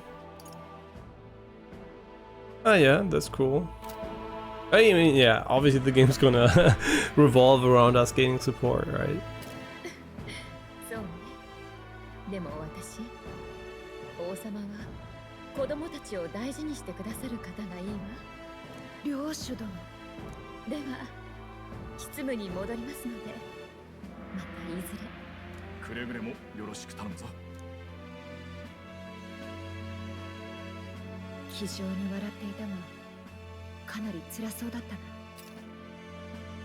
You know, I've seen the RTX, Half-Life 2 RTX remake, and the textures in that game sometimes look better, like the base game, the non-remastered version, sometimes look better than this game. It's kind of funny. I mean, oh, you saw them obviously. 指示するとまで言われたしな。指示ね。あ、いや、本当に約束守ってくれるかなって。初対面でそんなに信じられないっていうか。気に入らないことでもあったか？別にないけど。なんかこのお城陰気臭くて苦手。っていうか、灰ザメのことをどうするの？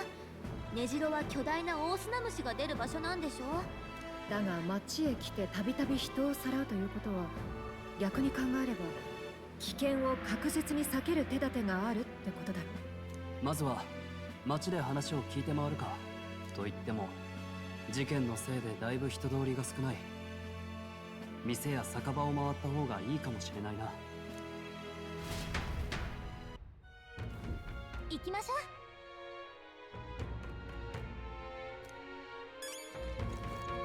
Okay, so we're gonna look for more information.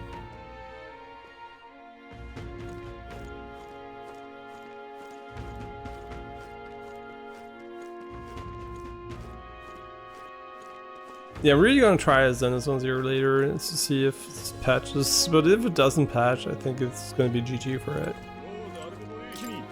Or BG.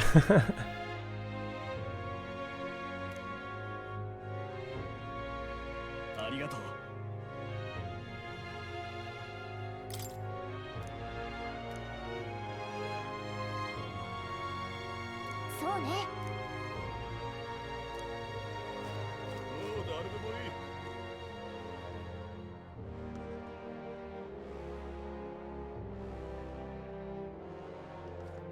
Such a weird loading screen transition.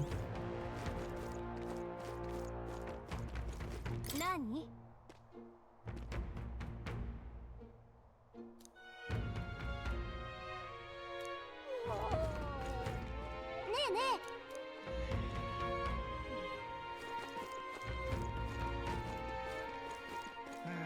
どうも。あのね。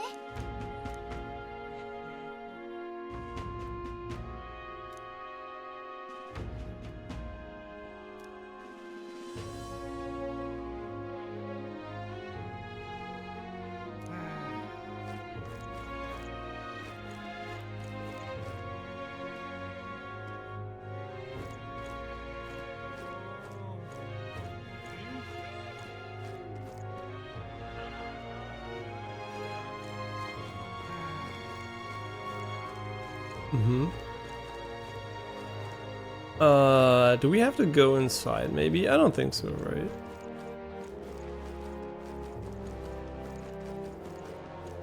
どうすれば。そんな。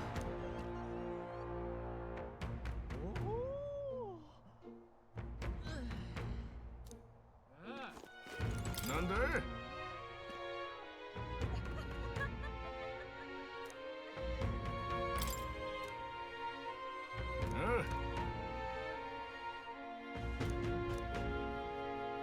やったわね。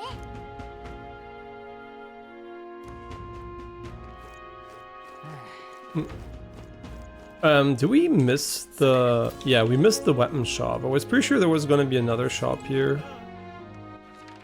Yeah. Because I would buy a better weapon. Armor doesn't matter too much to me at the moment, but a weapon for sure would be nice.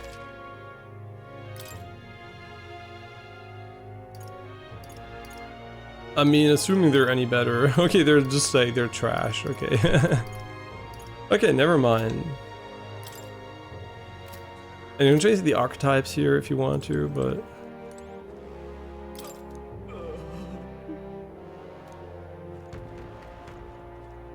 And that's why weapons are sold in times of crisis.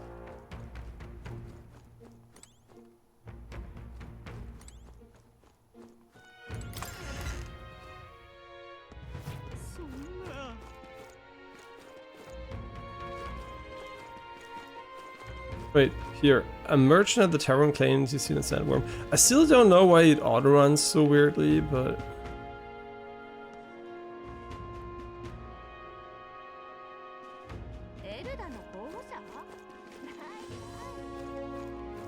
A mage. Oh my god, so really the auto-run? I can't remember that being an issue before. So maybe they kind of broke fixed part, I don't know.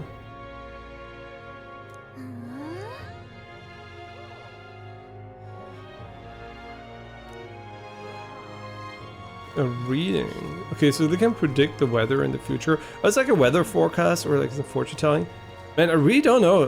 The game. I don't think the game did this before, like where it's like continuous running when you go forward.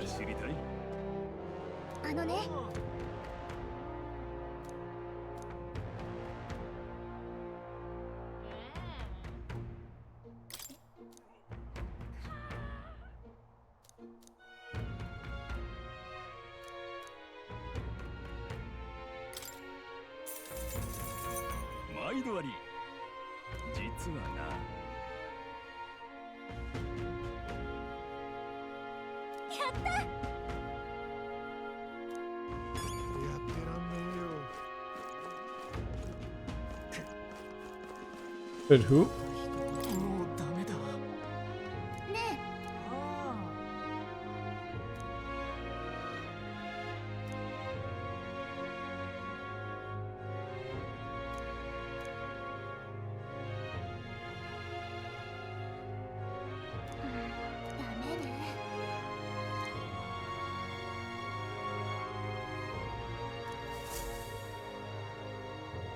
収穫なしか。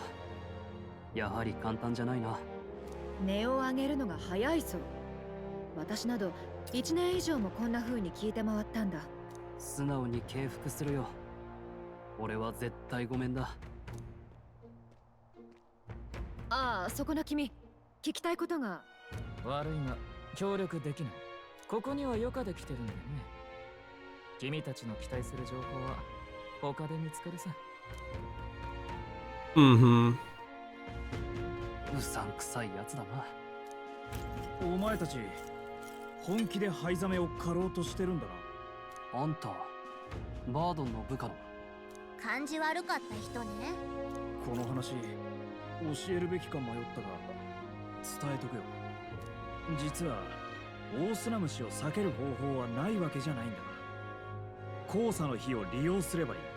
黄砂ってのはマグラの結晶を含んだ砂が風で吹き上げられる現象でな。この辺じゃたまに起きるんだ。次の黄砂は町の占い師によれば5日後だろう。その間は身動きしにくいのか、ほとんどの生き物が寝静まるんだ。オオスナムシも例外じゃない。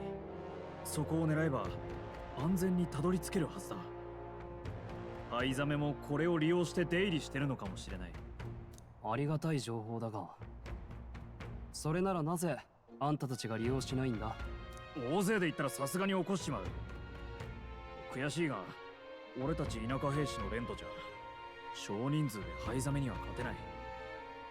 けどあんたたち自信があって来たんだろ。ああ、もちろんだ。期待してるよ。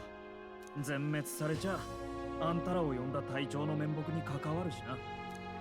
あといいか、俺から聞いたって他のやつに言うなよ。構わないが、なぜだというか、昨日の会食で教えてくれていれば。一緒に行って案内してやれって話になりかねないだろ。冗談じゃないんだよ。そうか。とにかく頼んだからな。He's pussy. ようやく手がかりが舞い込んだな。オオスナムシが寝静まるなら願ってもない。5日後が黄砂の日だとして最短で型をつけたいとこだが、地図で見た限り日帰りはできない距離だったな。オオスナムシのいる場所まで1泊かかるとして、寝静まってる日を狙うとなると出発は4日後になるな。ニューラスにも知らせに行きましょ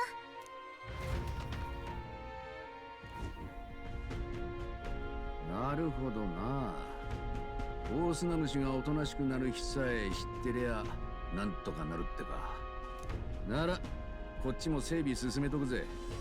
万が一んときゃこいつの逃げ足が頼りかもしれねえしな。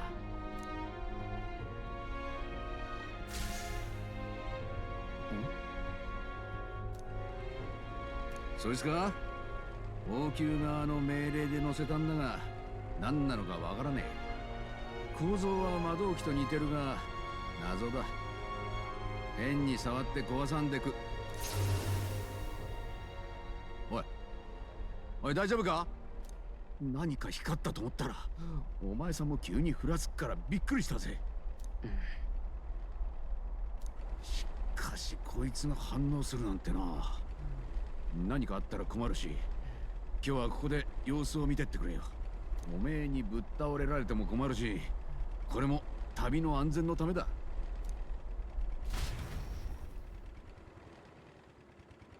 神王が決する日にまた一日近づく。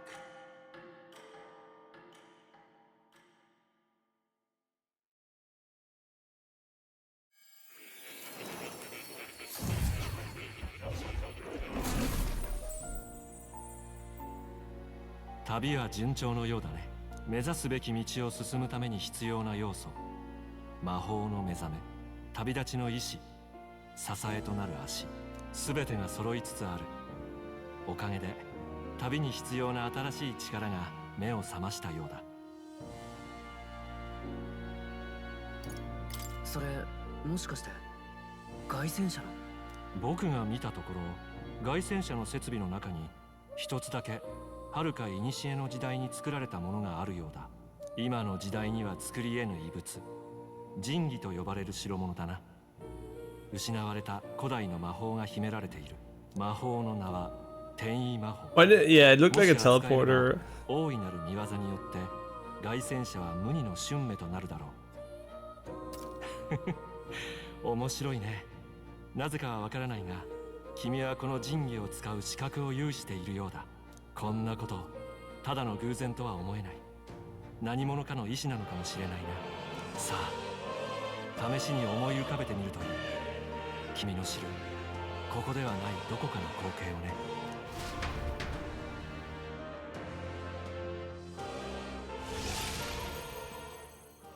なんじゃこりゃ。どうしたの？大声出して。この景色って。バカな。オート、夜まではマルティラにいたはずだぞ。ニューラス、お前が運転したのか？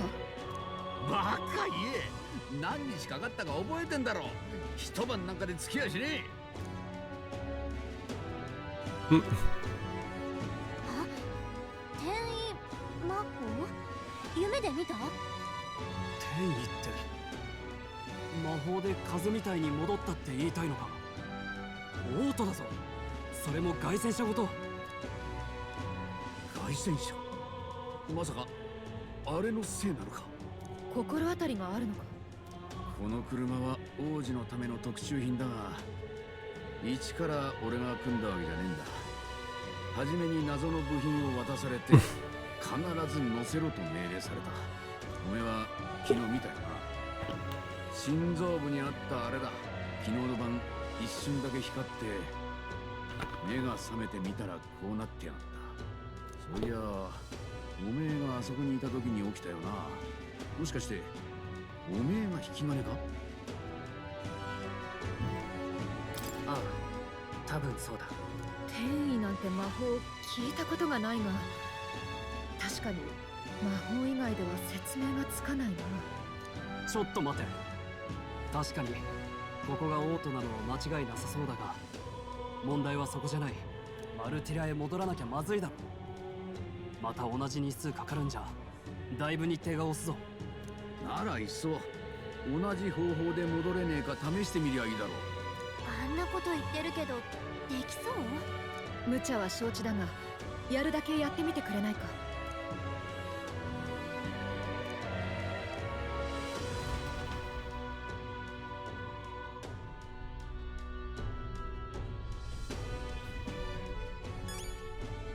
？Just casually breaking the laws of physics.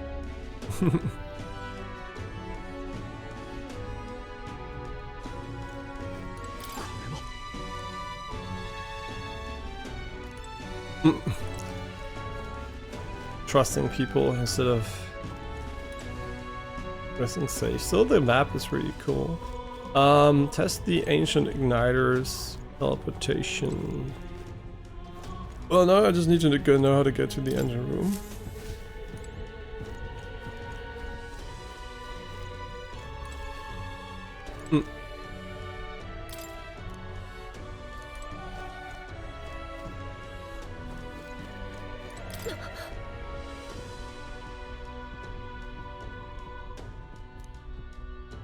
I mean, is it more interesting that I'm the key than the secret existing in the first place?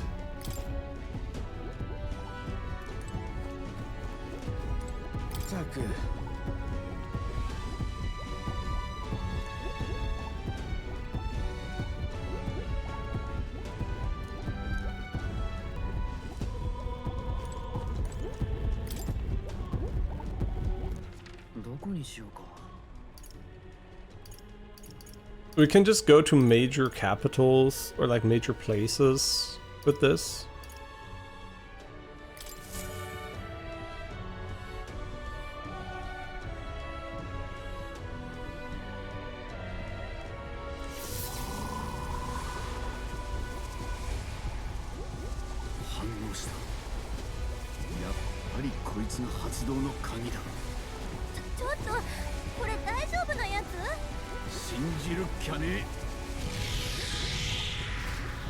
But we don't have to get close to it, right? Because we did it in our sleep.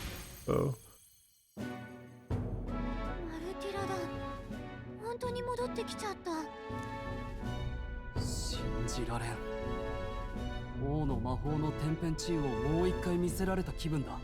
Yeah. そいつは逆なのかもな。王の魔法やこいつが異常なんじゃなくて、魔法ってのは本来はこのぐらいできるもんなのかもしれん。お前らの力だってそうだろう。常識ぶち破ってるからな。魔法には魔導器が不可欠って聖教の教え、嘘じゃねえか。そう言われると確かに。聖教からすればこんな規格外の魔法を引き起こす代物、明らかに教えに反した禁制品だろう。なぜ王宮が。ちょっと待って。転移魔法というのは念じさえすればどこへでも行けるのか。 No, we need to know the place. もしかして地面を走って移動する必要はもうないってことなのか。例えば一気にブライハーベンまで行けちゃったりする？おい、試してみろ。Nah, we have to be there first, for sure. 何も起きないな。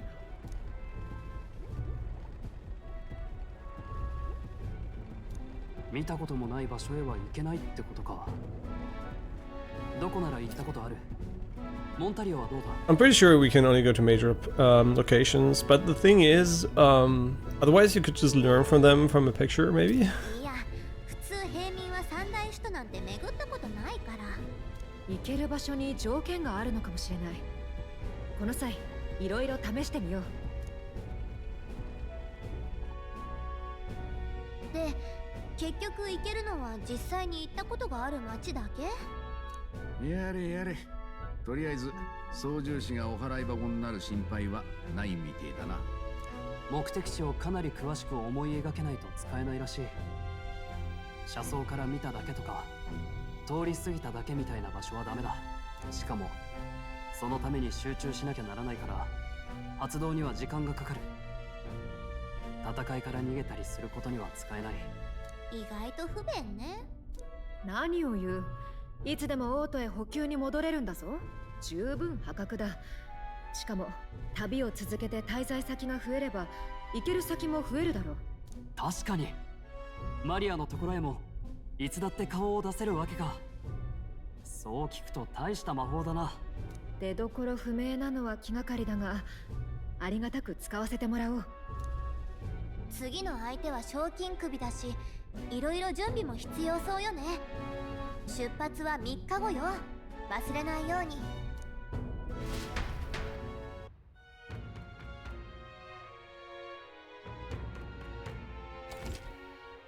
To capture Heisman, you must be well prepared. You can grow stronger by accepting requests around town, such as Matira Recruitment Center. Okay. Now that your mission has begun, your base of operation has been changed to the Martira. Each time a new operation begins, the town you stay in will become your new base. The departure date is July 2. Try to be well prepared for it. If you want to return to a previous location, such as Grand Thread, open the world map of the map menu and select your desired destination. You can travel there using teleportation magic. Teleportating does not pass time, so feel free to return to previous towns to complete unfinished requests or meet with followers. We're up against a strong opponent, so we better make sure we're as strong as we can get to. Speaking of, I saw some bounties up at the recruitment center. Okay, they want us to go for the recruitment center now. Man, the fact that the game, for whatever reason, the character does not stop running anymore, kind of weird. すみません。怪我はないですか。よかった。では私はこれで。なあ、あいつ追わなくていいのか。ぶつかった時に何か取っていったぞ。ああ、グライアスの探検がなくなってる。わあ。とにかくとっ捕まえるわよ。Why don't we see? Thank you. どこにもいない。逃げ足早すぎじゃない？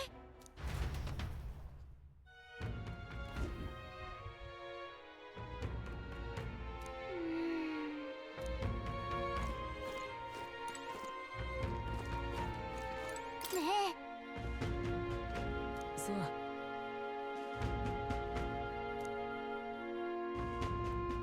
へえ。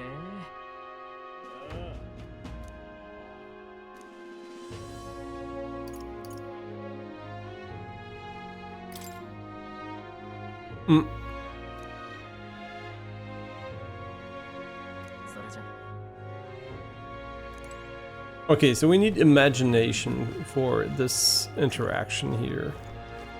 Does he restock every single day? How does this work? He does not restock. At least not every day.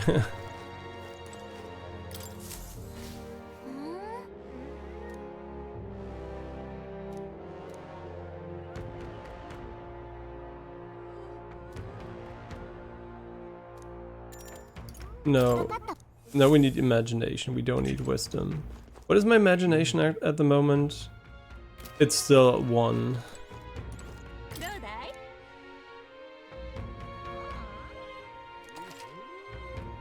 If you'd like to check the weather before traveling, speak with a fortune teller. They can forecast the region's weather for the next 2 days. How much? 250? No, thank you. Yeah, but I don't know. So far, I don't know the consequences of weather too well, so I'm like, I'm not quite sure. It is really unfortunate the character does not stop running when sometimes randomly when I let the stick go, and it's not controller drift, right? It has no, it's not drift.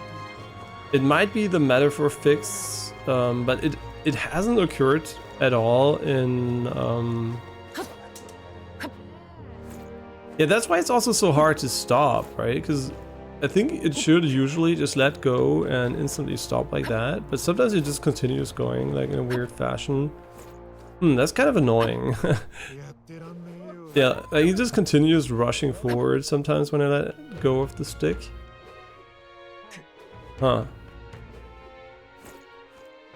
It might be related to the metaphor fix 8 directional analog fix. We could try it out. I mean, the thing is, like, restarting the game is always so risky because of the way it crashes OBS, so I'm like very, very conscious of not tabbing out and not restarting the game.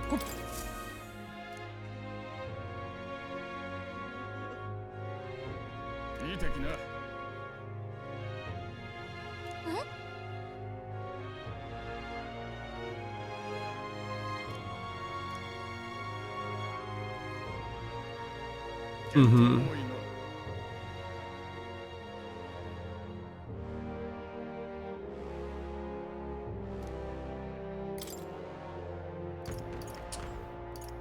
So wait, we have this one, the Heisman accepted, and this is the Goborn King, which is significantly cheaper. And we did the Man-Eater Manjula. Goborn King in the Imp's Den, east of Martyra.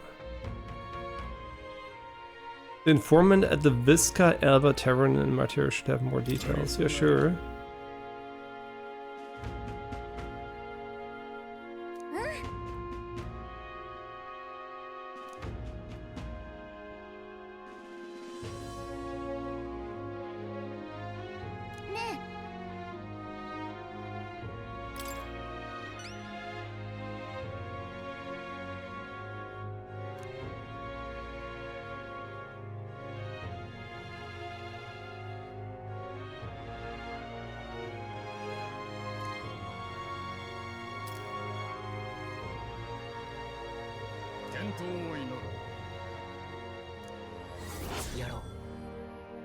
It does not have a deadline.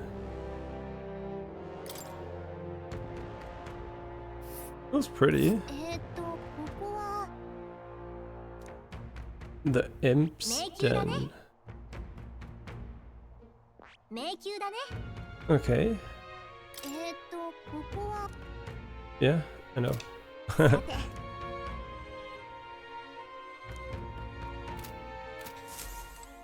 I would love to get the information, like the imagination thing a bit higher though.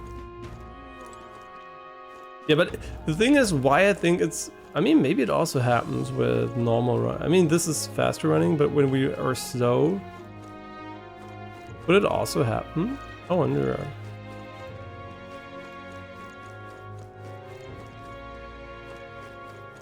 Yeah, it also seems to happen then. I do wonder if the metaphor fix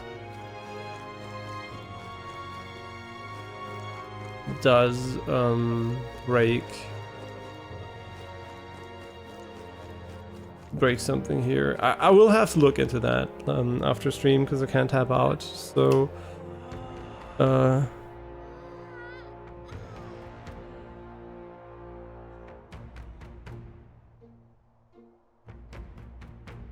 yeah, I'll look into that after stream. Where can we get imagination? This is a follower. Wait, we know the symbol, right?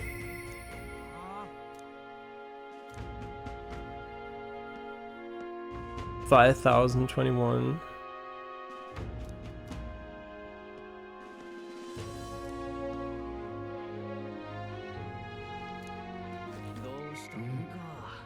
Imagination is like the head, so not anywhere here. What did you want actually?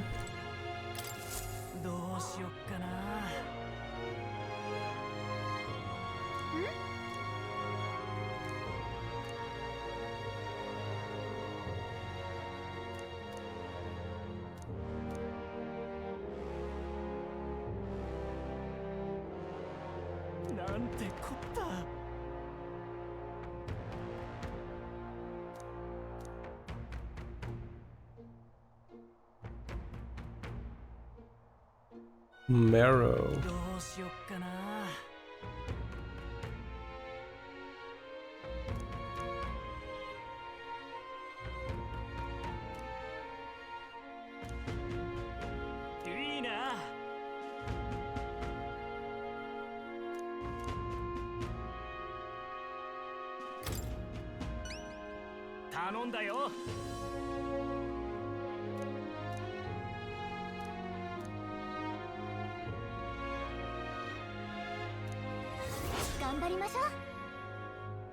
Rank 1.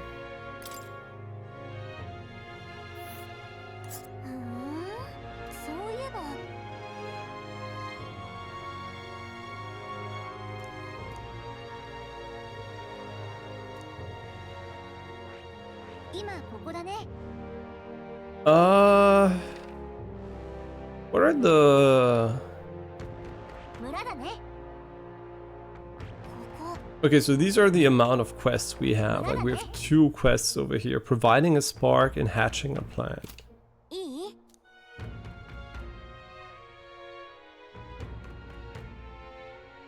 On a way to another task. Okay. Well, yeah, we'll look into these things.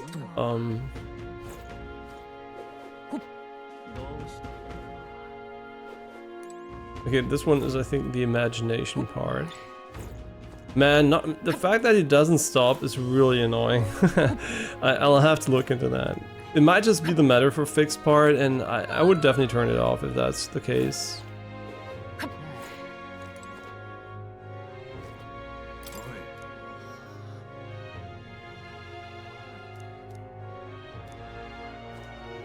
So can we go here now? Oh, we can.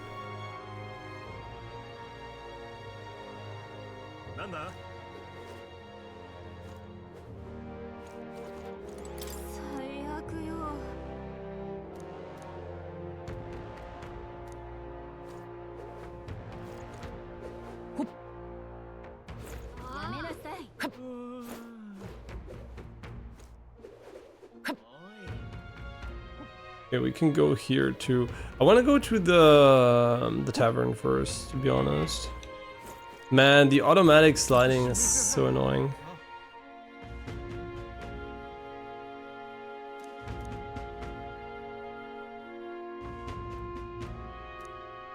Okay, the well.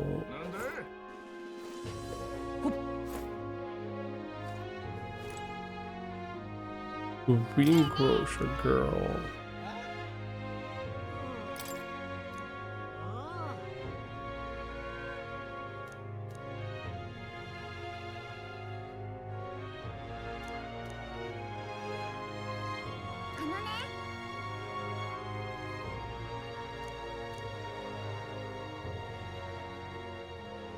I don't know, man. I don't know the value of food in this game. Pretty sure they're gonna be pretty good if there's so much stuff around it, but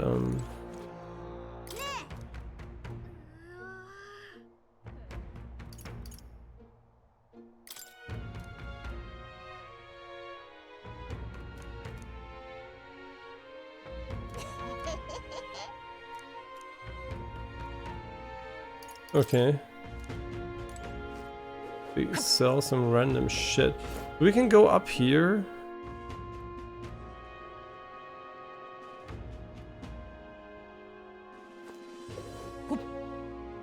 And then we're back here. Okay, the tavern was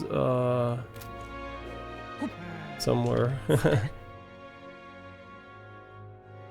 on the left here.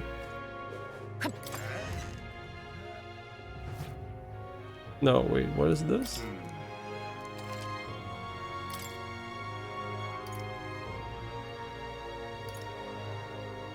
Ah, okay, just sells a bunch, but we want to buy stuff when there's a sale. So all these things are interesting, but not relevant. Use it to return to the dungeon entrance. We might have some of those.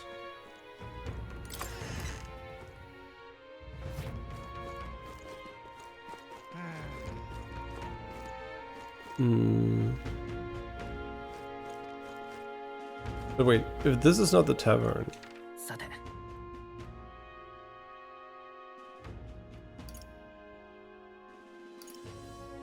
Gauntlet Runner, Thoroughfare Square, that's where the tavern is.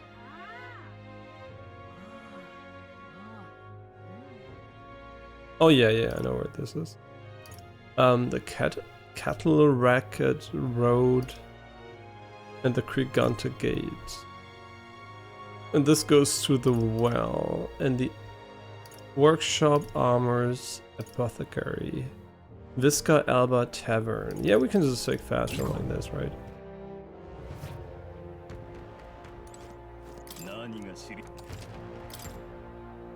Okay, the King of Imstan. Learn about the enemies of Imstan, the forest east of Martyra. 耳寄りな話がある。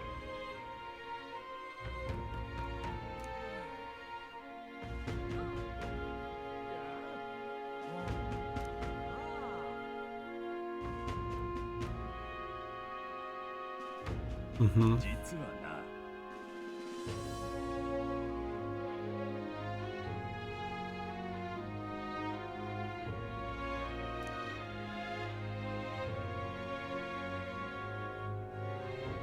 No staff.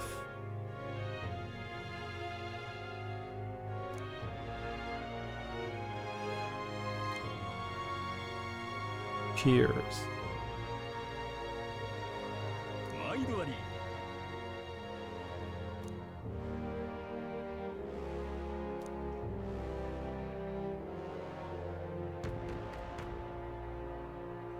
Wait, do we go for the King of Imps first or something else?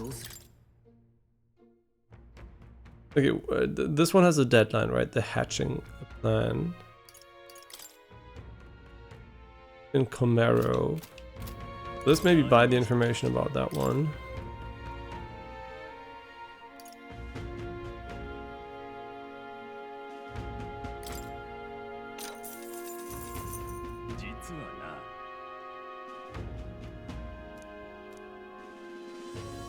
Okay.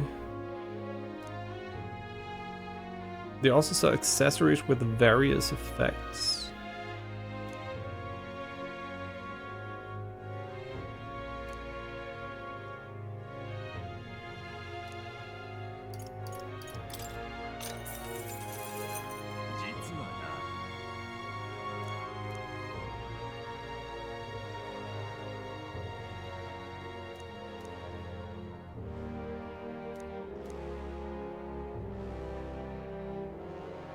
Plant seeds over on Cattle Racket Road.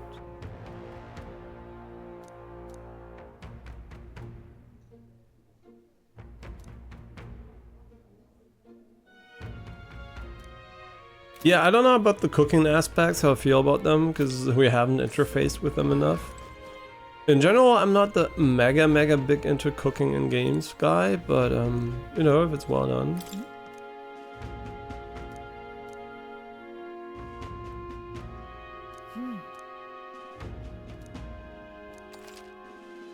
Try to force you opportunities to strengthen your bond with your allies. If an ally wishes to speak with you on the road, do try to make time for them.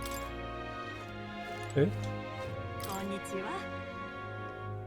Yeah, I don't know why he's like continuously running forward. I really have to check that.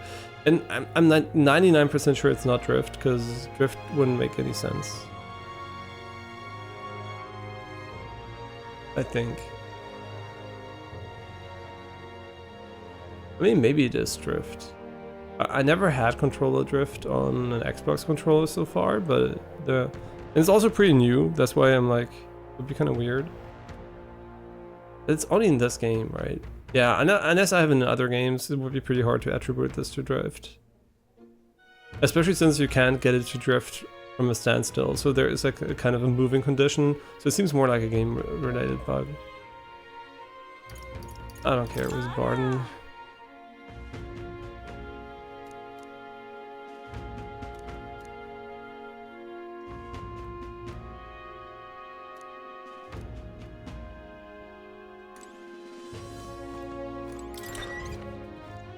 Yeah, because if it was drift, I should be able to enable the drift from a stationary perspective, right?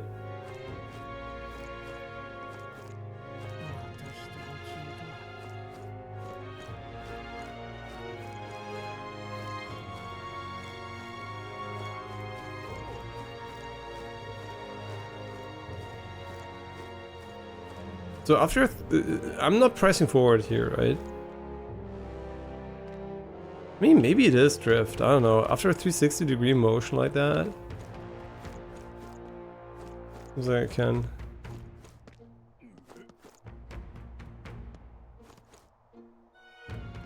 I actually don't know. It might be drift, for all I know.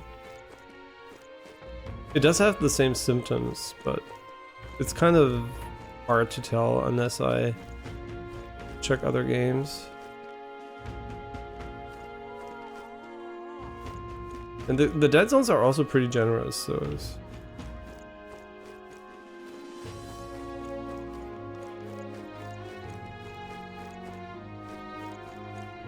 it's really, I don't even know how would trigger it. And it also seems to happen more when I sprint than anything else.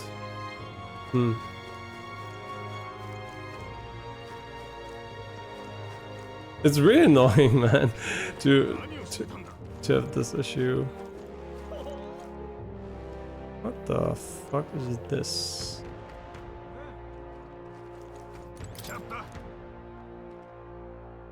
Oh, it's the runner.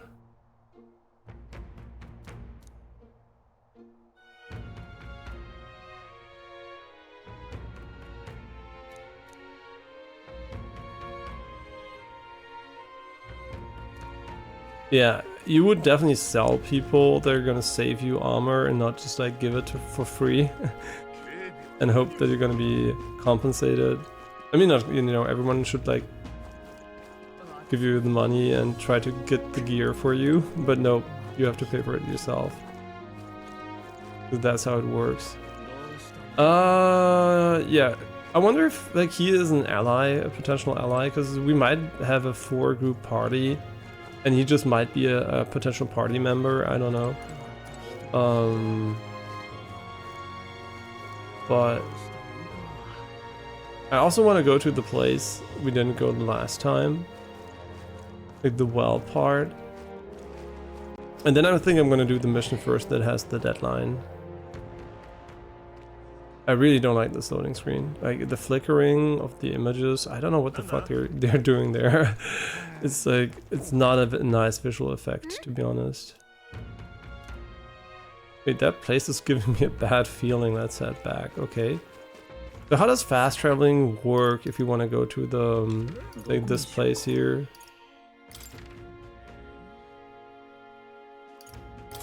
I guess maybe the gate's gonna be helpful.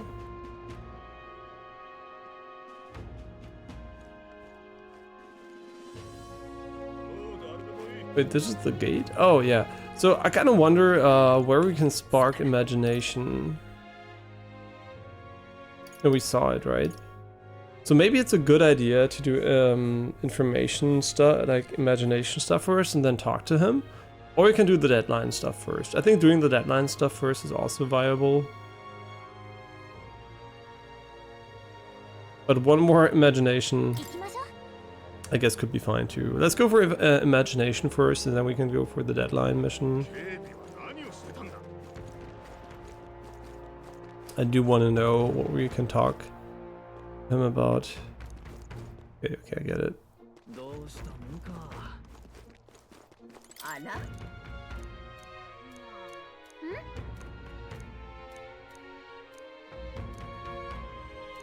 Oh shit, why am I skipping it? No, it's just a habit playing too much Zen's on Zero and Genshin. Just like made me skip basic lore. I don't know why.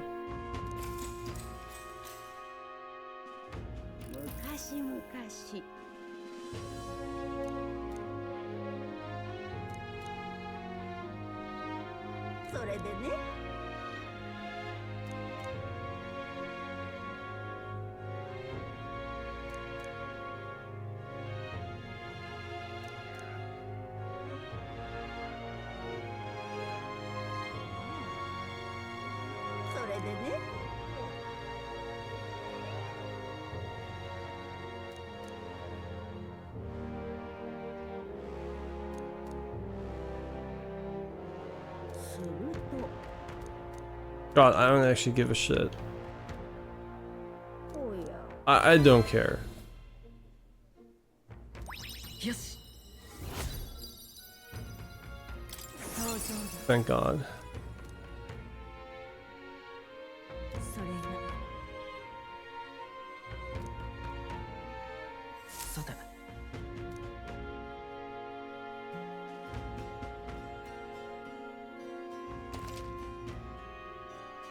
You can travel safely between towns at night using the teleportation magic. Don't forget to keep an eye and ear out for your followers' voices.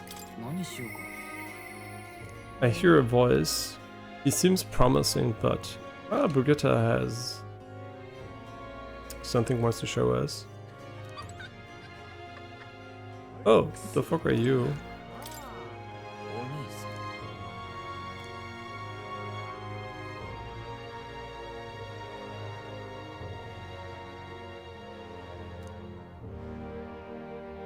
Mm-hmm.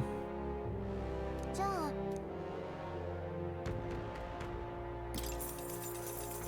嬉しい。おお。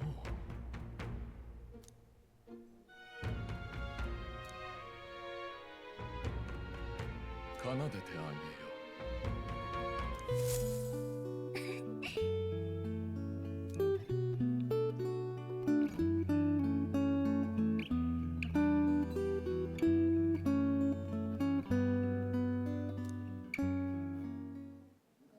Okay.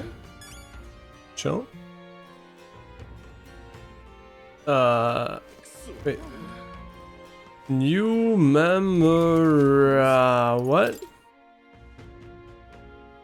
A new memoradium?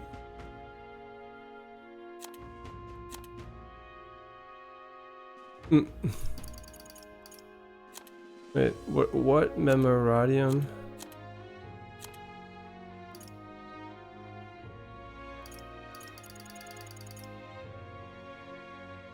New memorandum. I don't remember what that was.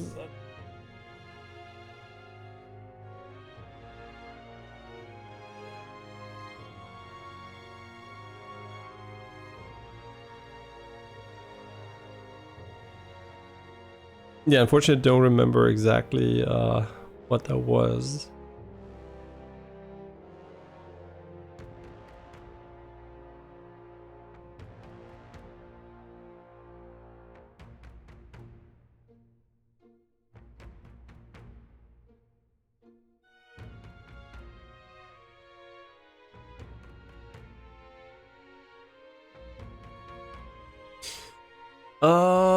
Yeah, so it might be an item, it might be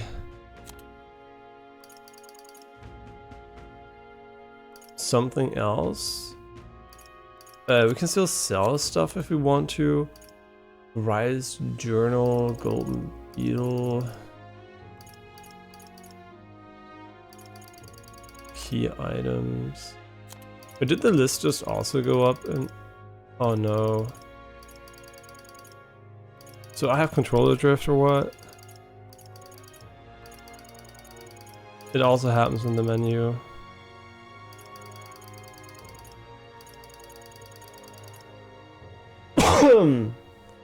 So I might have controller drift. Shit. And this is a pretty new controller too.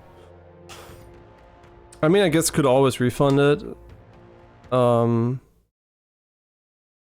just turn off my... I know, I'm just like reconnecting it, but really, I never had controller drift on an Xbox controller. I guess I got lucky.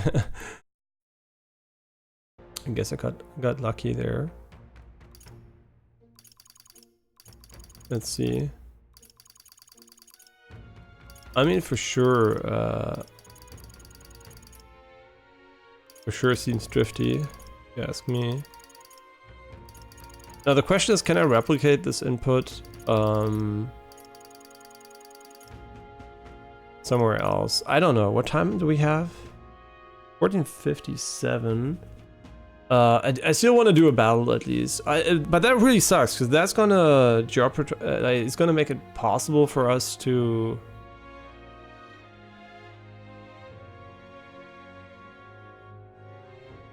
misclick in the menus, which is really dangerous in a turn-based game where just like one misclick can like cost you a bunch.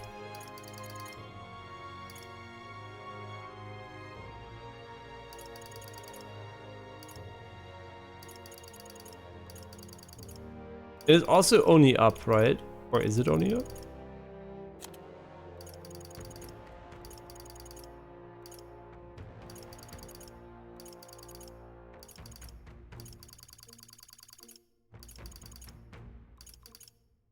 Yeah, it could definitely be drift.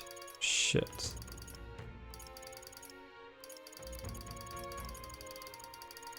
I'm just gonna wiggle the stick a bit to get it maybe back into better position, but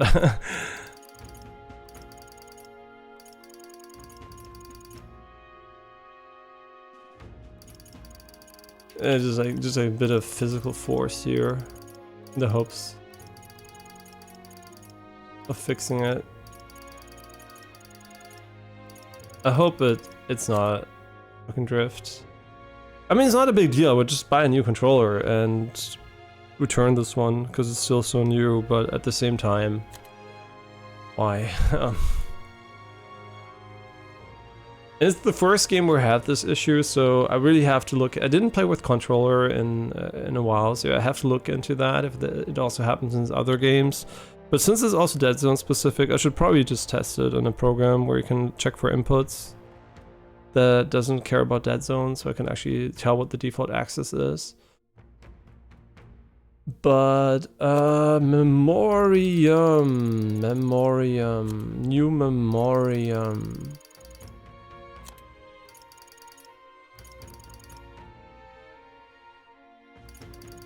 New memoriam. I don't know what a memoriam is, to be honest.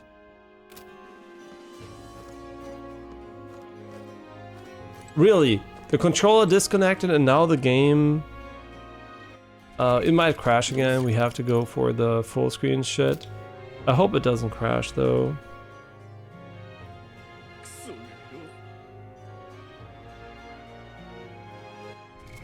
Oh, it's such a pain in the ass.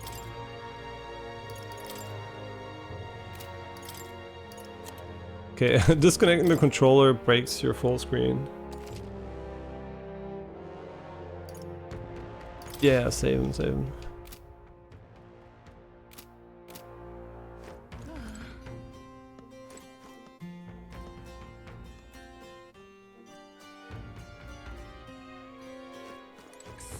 Okay, maybe we fix the drift by like manhandling the controller a little bit.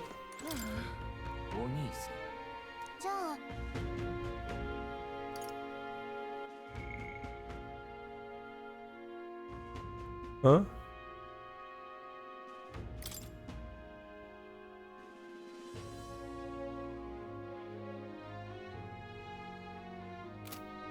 Ah! Okay, so it is just an entry in this book here. No idea what the value behind that is. The atmosphere here is definitely different at night. Want to come take a look around. If you ever need help, that's what I'm here for. We can talk to him. We can also talk to our guys, but we want to talk to him.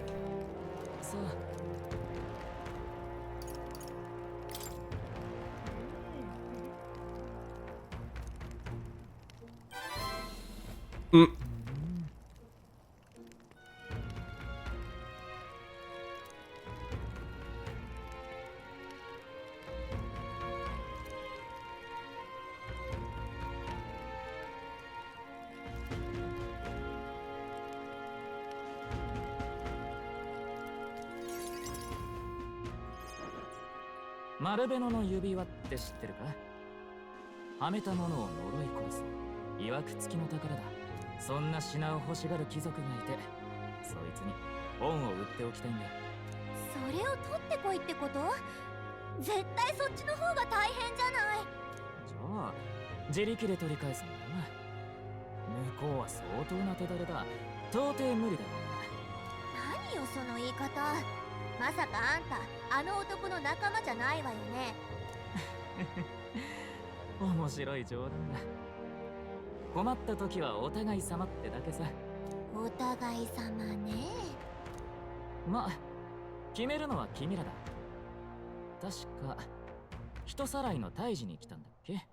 私たちのこと知ってるのね。情報は何より強いからね。君らを知った上でいい取引を持ちかけてる。いいか？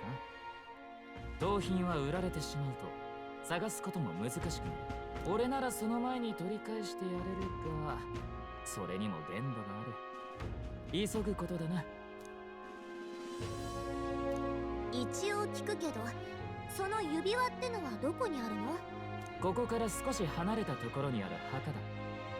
君らの凱旋者なら翌日には着くだろう。中には怪物が徘徊してるって話でね。ぜひとも腰に剣をぶら下げてる君に頼みたい。悪い話じゃないさ。そこには上物の武器を。その他にも金目のものが5万とある。それどこかで聞いた気がする。併合戦争で亡くなった兵士が装備ごと埋葬されたって。行くだけの価値はある。保証しよう。探検のためだしやるしかないけど、あたしこの人ちょっと苦手。あとはあんたに任せるわ。妖精には嫌われたみたいだな。君はどうする？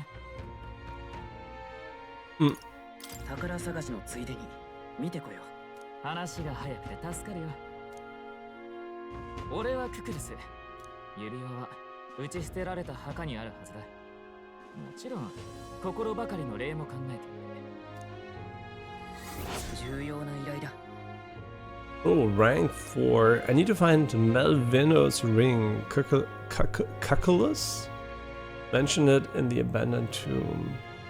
Mention in the abandoned tomb. The informant in the tavern in Thoroughfare experience should have more detail. Increases courage, and you get Grice's memento back. Okay, so now we're getting a bunch of options here.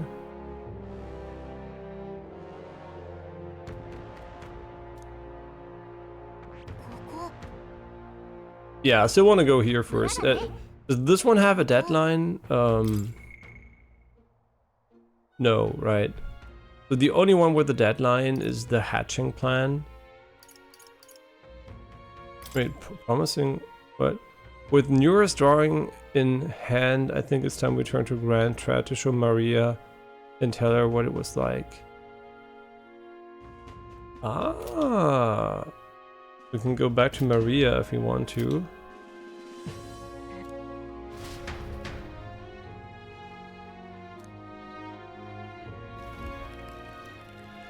I should tell Gallica what happened, but wasn't she right behind me? Just like, I don't know. Yeah, so it seems to be drift related because now it's gone after manhandling the controller. I'm pretty sure that you can also fix it, but opening up these controls is always such a hassle because they're not designed to be opened.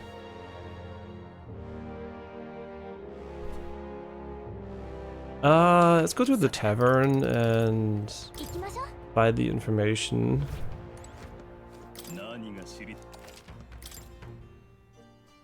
Don't know about the monsters in the abandoned tomb. I mean, you can just Google it, right? And just you heard rumors about mountains of treasure. I think you'd best stay away. There's a treasure there, sure, but it's home to some strange monsters as well. The one that poses the real danger in there is the treasure monster. That said, I can only guess at what it looks like. Apparently, they'll put you to sleep if you're in for a real bad time if they attack you while you're snoozing. Rumor has it there are some accessories that can prevent falling asleep. They sell them at the Dodgy Golome Hall shop over in Grand Trad. Oh, okay. The beast is said to be drawn to money. Some witnesses claim they were able to escape it by tossing a coin at it. I've heard that somewhere out there are skills that use money. If you had some of those, the fight might go smoother. Lastly, it's called a treasure monster for a reason. It's said that it carries some particular desirable loot with it. If you get a chance, you should try stealing from it. Okay, we don't have stealing yet. I received a scrap of paper inscribed with the information I just heard. I'll put it away so I can check it later. Okay,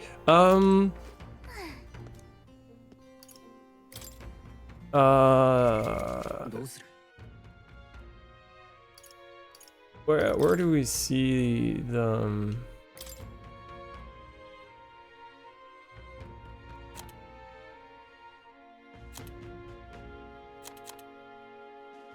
Where do we see the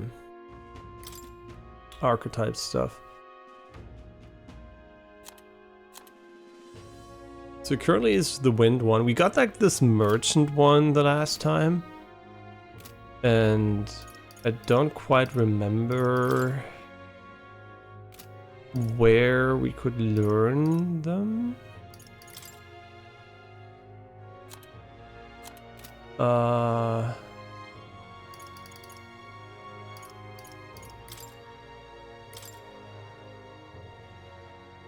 But couldn't we kind of... Didn't the game say we can like change archetype stuff from any menu?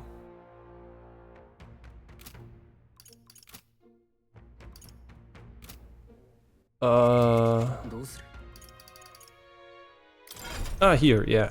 I'm stupid. So it was Y. And the new one we are gonna get, or got, is like the Merchant. Cached fueled almighty skills and can increase battle rewards to provide you out of combat support.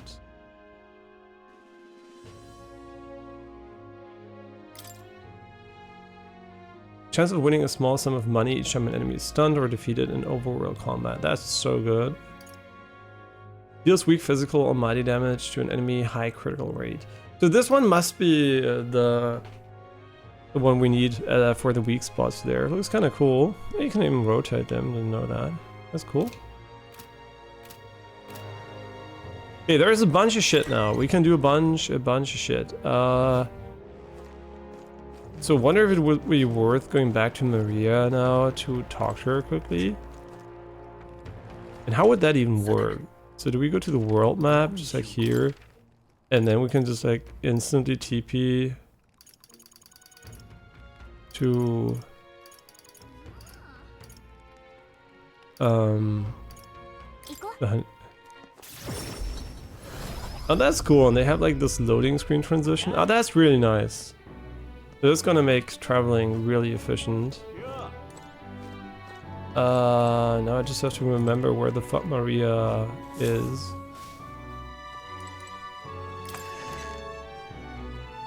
Maria? Wait. Is she only there during the daytime? Oh, young elder, long time no see. We can check the requests too if you want to. What does Y do? Okay, requests are just right here on the stick. Okay, where is she? I think it's time we return to Grand Trat to show Mariah and tell her, like... But where is she? Here, maybe?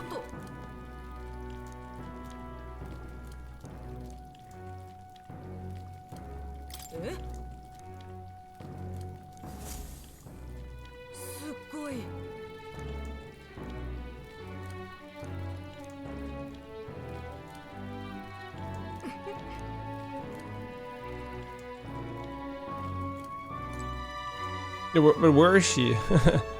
Oh, what the fuck? Oh my god, that camera kind of threw me off, like this shake thing.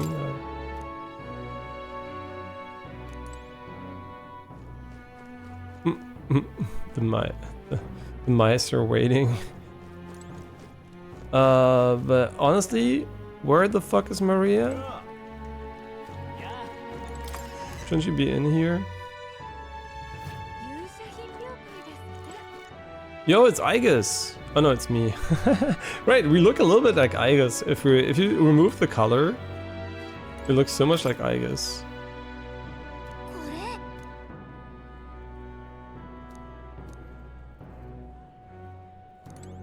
That's cute.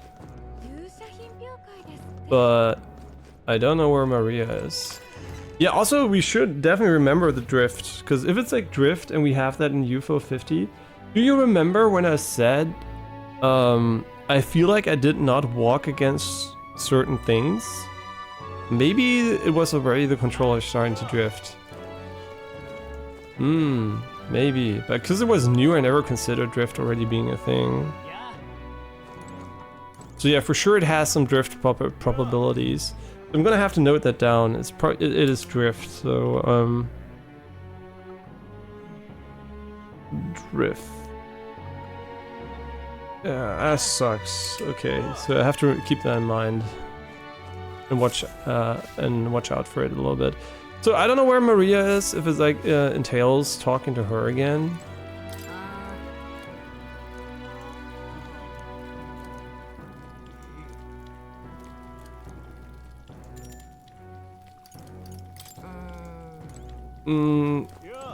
Maybe you can only do it during the daytime. It doesn't matter. So let's check our follower stuff.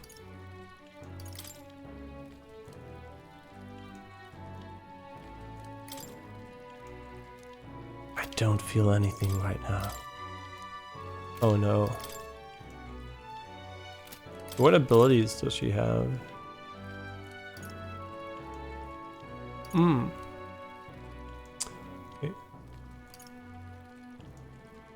Study the wizard. Well, yeah, then what do we do during the nighttime thing? Or does that have a shortcut? I don't even know. Wait, we have 41% election already? Really? But how?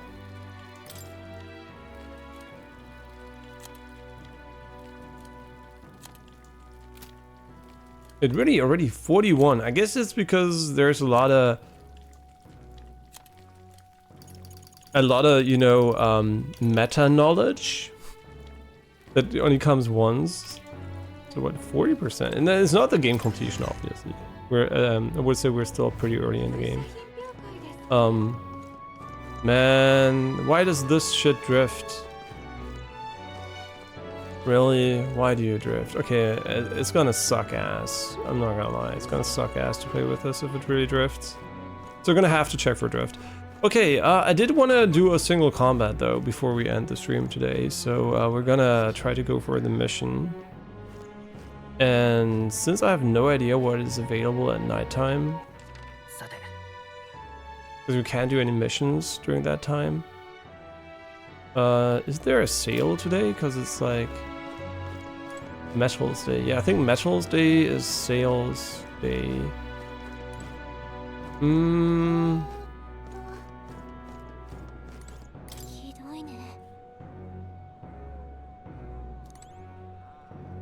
Oh, yeah, just thought weird description.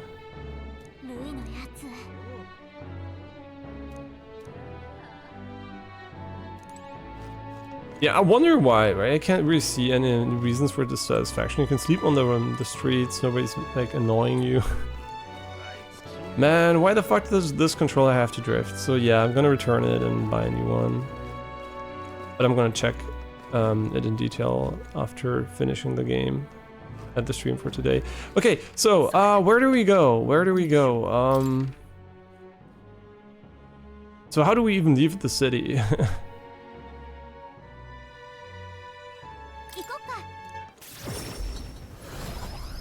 It's like TPing 10 times a day. So is this from here?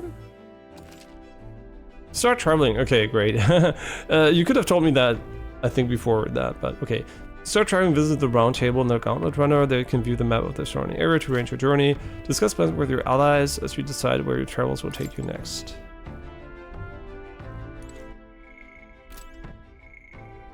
So none of them already.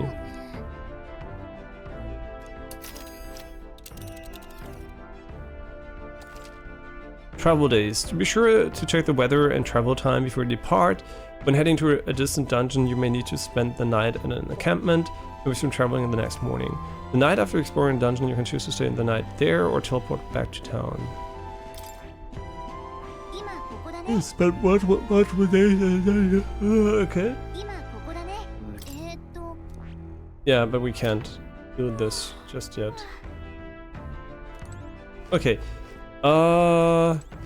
Looks cool. What stat do we want to increase? I don't care about that. No, shut the fuck up. I wanna tolerance and eloquence are both required stats still.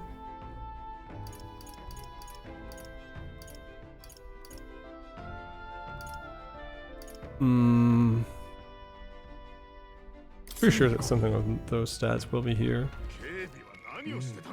Tolerance, eloquence, a heart symbol, and a talking person. Okay, this one.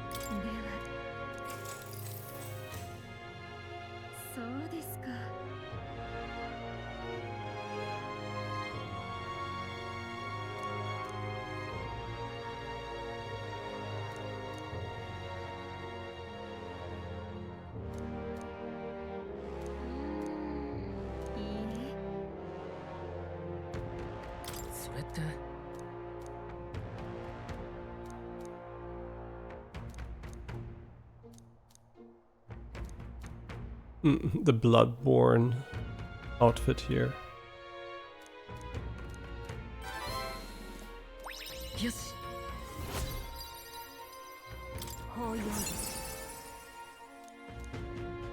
それがよろしければ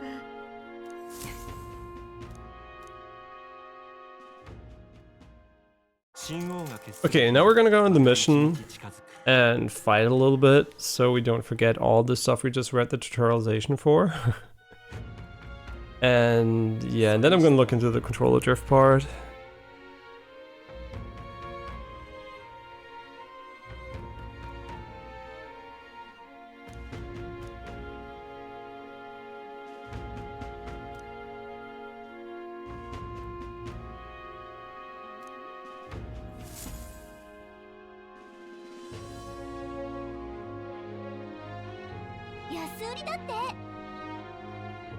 Ah no, idle days when they have bargains.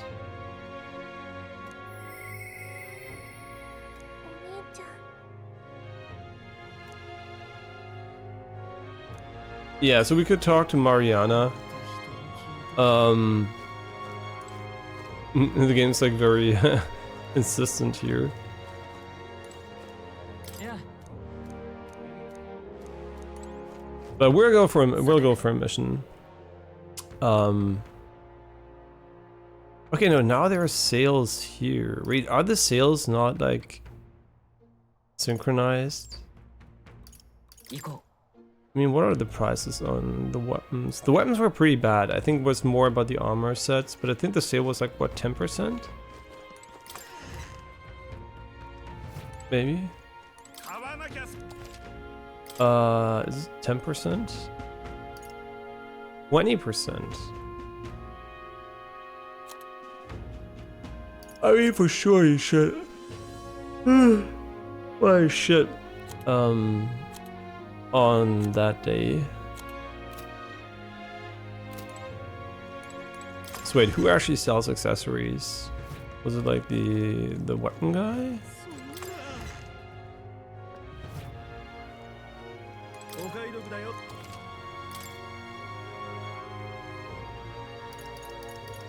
I mean, these are like minimally better, so no, I don't think that he has accessories at all. That must be the other guy.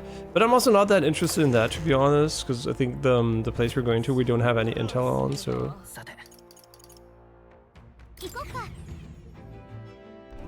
Okay, and it will put us right here where we want to be. Because I think, like, just for fun. Requests and tactics.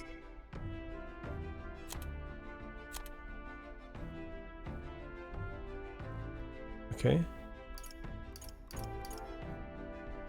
Wait, what? Okay, this is like the pass. Okay, who cares? List. Okay. So the one with the deadline was here. Right? 12 days says hatching a plan. Rank 1, and it's in Comero, which is this place.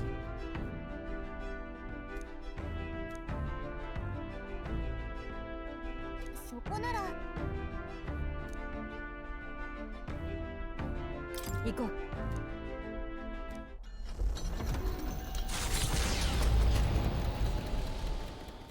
滞在地を離れた凱旋者は小さな農村へ向けて歩みを進めていく。踏みしめる車体の揺れが旅先への期待を高めていく。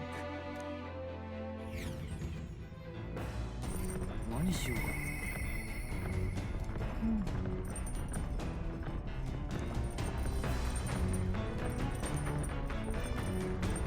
Dude, are we like traveling now? Yeah, we're traveling. Okay. So we could go to Hagenberg and talk to her if you want to.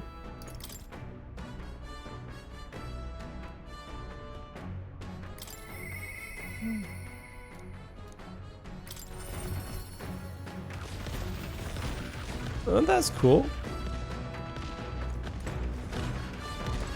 暇か？そういえば。 Wait, what?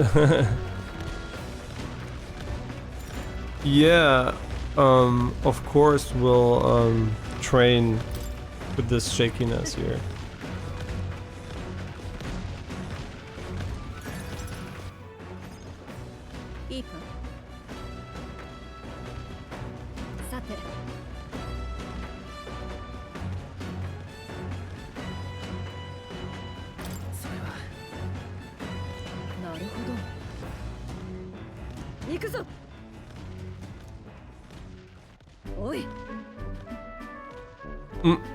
Beast Walk, yeah, classic.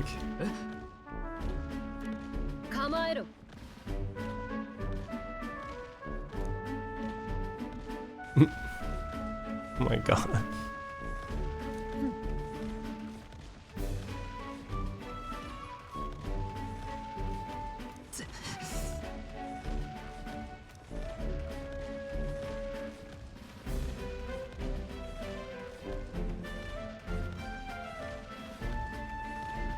Mm. 本気か？大丈夫。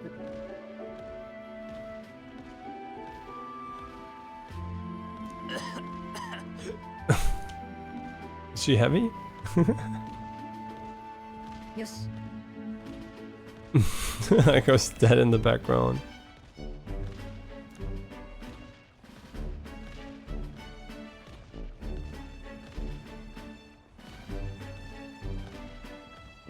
There is no blade on the sword. You mean the blade is dull, hopefully, because I can see a blade.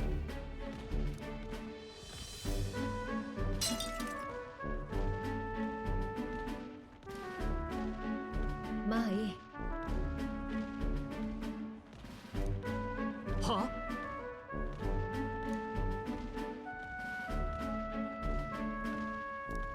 構えろ。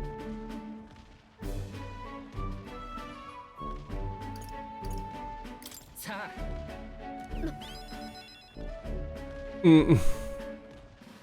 待てよ。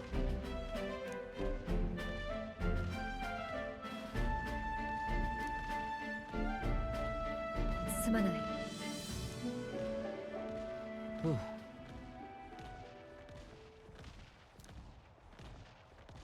No, don't be the voice of reason.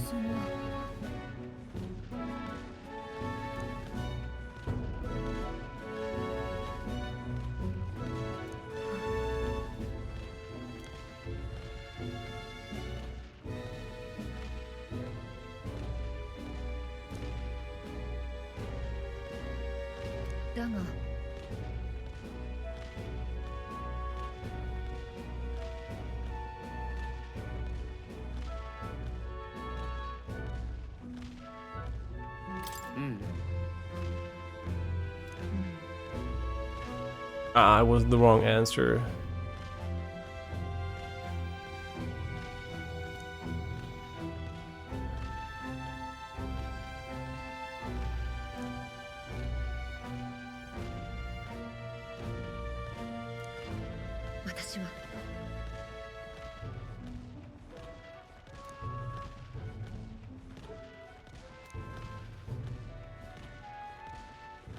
彼女は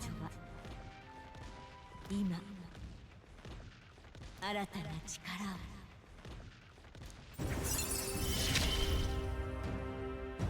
そして君と歩みを Knight Archetype Adept. The party can now study the Magic Knight.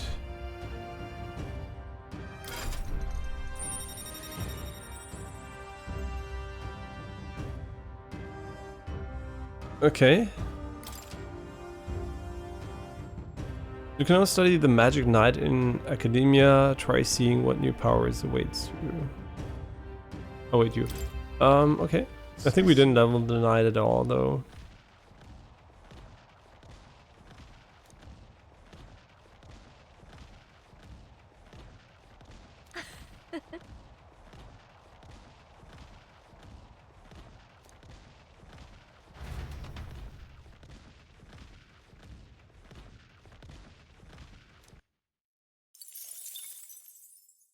Wait, where do we get money for 一行 that? がやってきたのはコメロ村。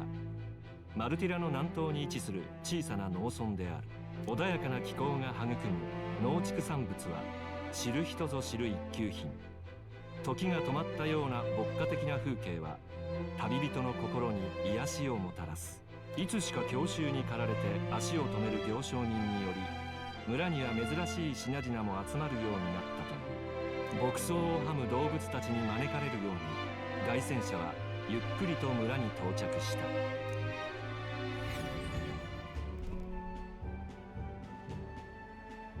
A very simplistic village.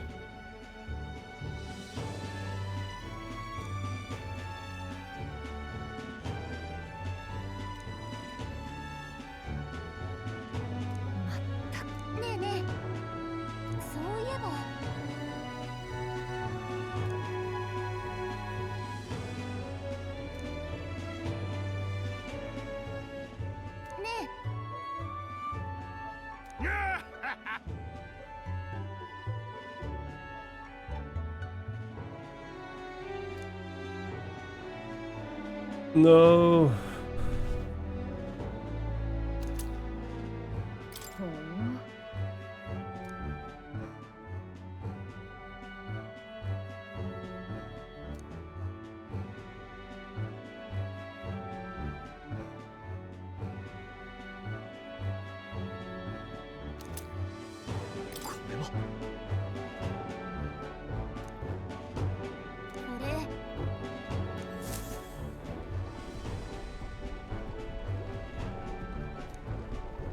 さっきからずっとああだけど大丈夫なのかしら。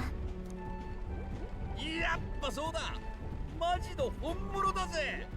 まさしく正真正銘の失われた遺物だ。微量だが何かしらの力が辺りの空気に影響してるのか。しかもこの力の反応はマグラともちげえもんだ。すげえぞ、想像以上だ。使い方はさっぱりだがこの伝導を応用できれば。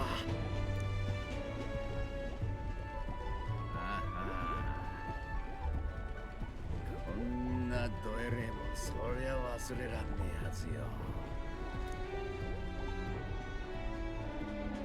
お前さん、俺のためにこれ探してくれたのか。ニューラスの力になりたくて。泣かせるじゃねえか。若えのに大した心がけだ。で、ジジイはまさかと思うが生きてねえよまあね、残念だけど。な。そうだよな、誰の年には勝てねえ。約束は果たしてくれたってわけか。ジジイ、確かに受け取ったぜ。こりゃなんだ。おじいさんの村でもらったのよ。よくわからない文字で書いてあって。ああ、鏡文字を使った暗号だな。発明を盗まれたくない時なんかに俺もよく使う。そういや、鏡文字を教えてくれたのもあのジジイだったな。ありがとうな、感謝するぜ。ありがとうよ。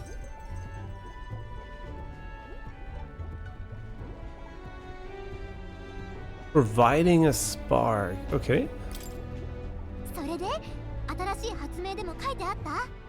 いや、これは失われた遺物の研究だ。遺物が他にもないか探してたのか。また違った暗号だ。場所の当たりもつけてたのか。足がなくていけずじまいだったみてえだが。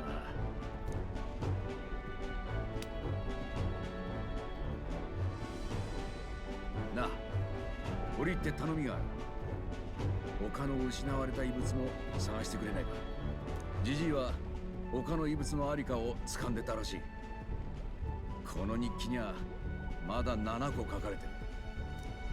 それ全部この目で拝んでみてえんだ。旅のついでに頼む。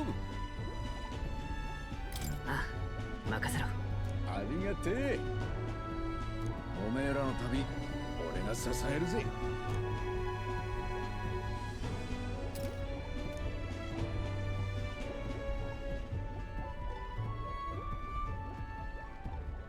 奔放なる宮廷騎士ニューラス。彼こそ砲兵の美徳を心に宿すもの。彼との絆を育てることであなたに眠る新たな力が目覚めるでしょう。Okay, we got the Neuras link, and we can study the gunner.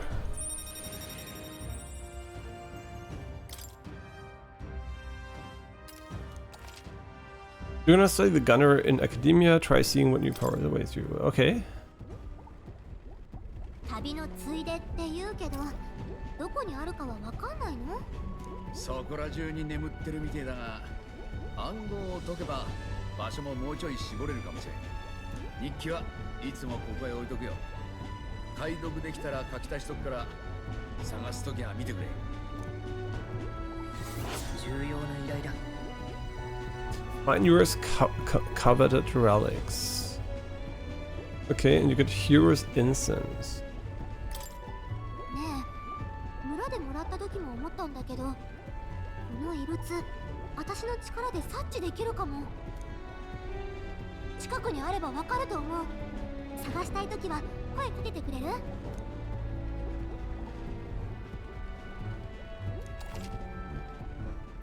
Gakka will sometimes inform you she's detected a relic. When you're at the entrance of a dungeon, make sure to keep an eye out for it when you're exploring inside. Okay. おめえら、ありがとうな。 Thanks you too, I'm rather looking. じゃあ、楽しみに待ってるぜ。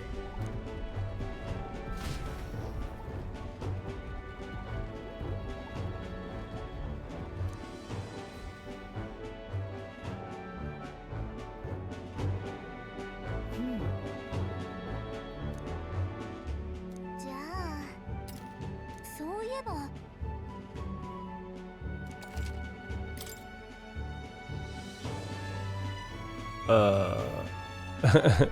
Do they sell a bunch of shit here? Wait, what? Yo, all in.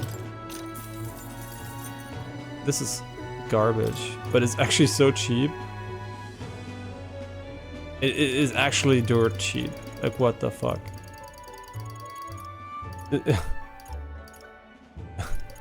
It's crazy cheap.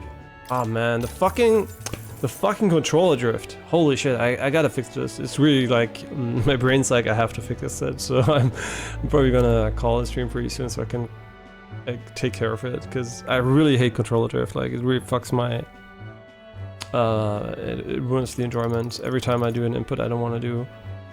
Accessories. Soothing Vial. Prevents rage. So we need prevent sleep. Which I think they said they sell in Grand Trad, not here. Sure, let's buy it. Yeah, so money seems to be very important in the game. There's a lot of shopping going on. Wait, what? How many do they have?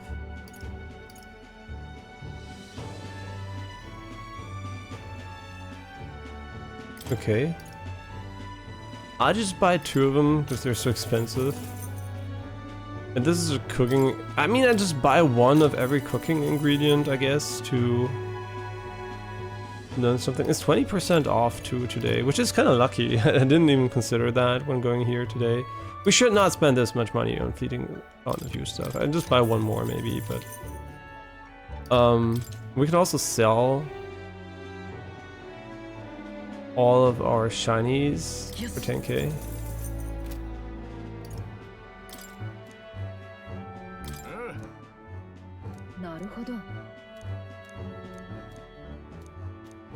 Okay, this is like, who cares? Never mind. Goodbye.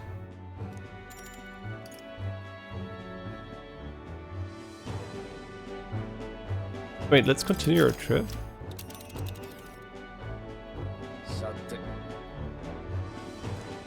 Wait, can we go here to the Imp's Den?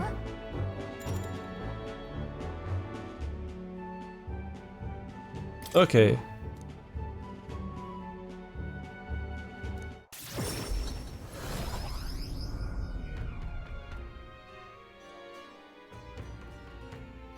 Yeah, we're learning how the time management aspects work. Even on days as you return from a trip, you still have free time for activities. Night, as long as you haven't gone into a dungeon that day. Okay, so there are events that are not combat focused, so this was not combat, which kind of makes sense. You have reportable quests. Yeah? Do I?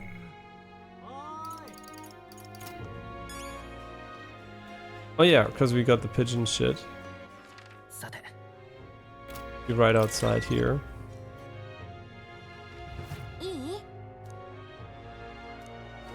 Yeah. We should try. I like that they remind you.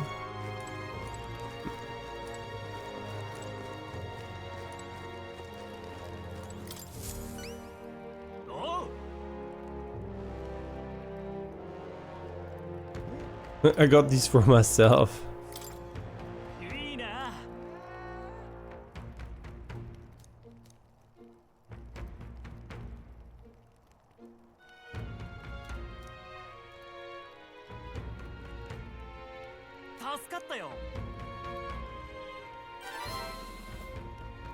Like, a very, very Zelda-esque sound here.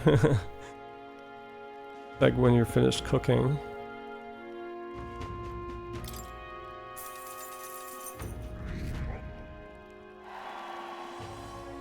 Wait, this guy gave us so much popularity. Are you kidding me?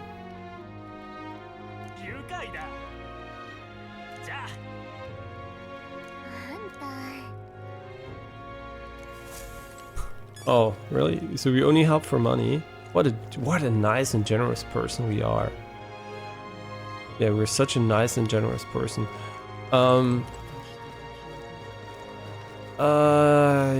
Yeah, we can't hand anything in because it's like not telling us on the left side here. And I don't think anyone... Oh no, Hackenberg actually can hang out with us here. Huh? What? Oh, maybe it was just new information. We also got this new item, I think, right? Like the hero instance. Okay, yeah, so you get those for finding the relics too. And I wanted to check in on the new one here, the gunner. Employs long-range pierce attacks, effective even from the back row. Also a def dealer of status ailments. So it is actually useful for the mission we're going on, because we need pierce, and I don't think we have a good piercing class just yet. So gunner sounds kind of nice. Can we buy a gun though? So I don't even know how unlocking new weapons would work.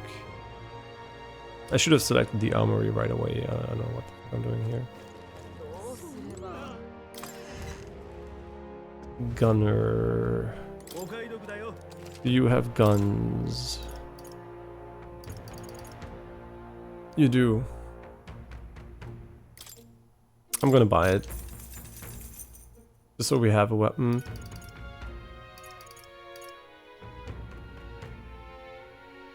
I A hand signal used by commanders. A semaphore. Okay. Pretty expensive. So if we would go and learn, I mean, who would I want to have as a gunner? I think like kind of Stroll, kind of doing a nice job at the front line. And he has this good weapon, but she's also brawling kind of nicely. I mean, I think if I would have anyone, I think Stroll would be the guy. So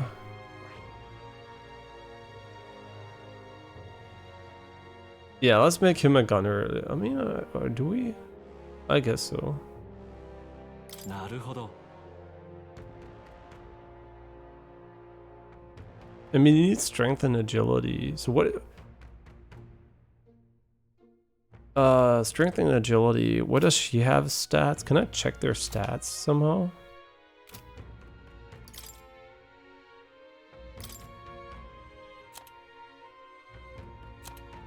So she has less agility than him, so he would be more suited as a gunner type than her. Yeah, so let's just make him the gunner.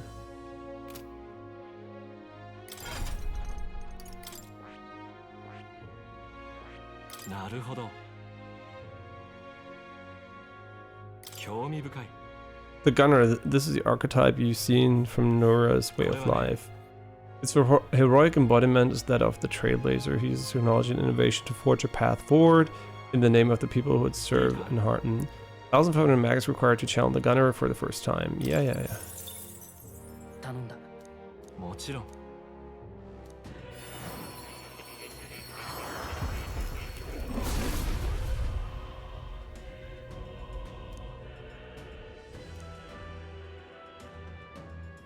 ああ。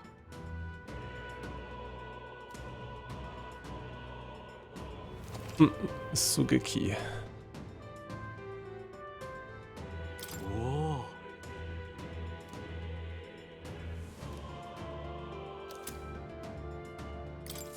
Hero's fruit.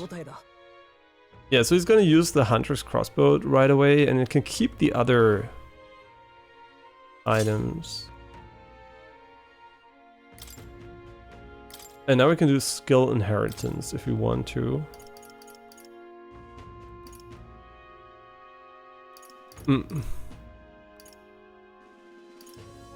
Yeah, what are my weaknesses on this one?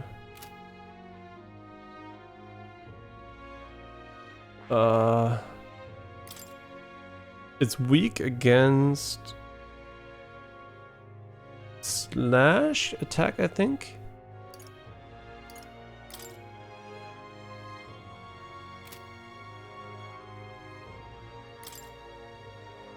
The origin gunner archetype, despite attacking from the back row, the gunner can inflict both long-range piercing and from no penalty. Conversely, it's endurance. Okay, so you can attack from behind, and you have sleep. There was an enemy that is weak against sleep, as far as I remember. So if we would give him a slash dodge.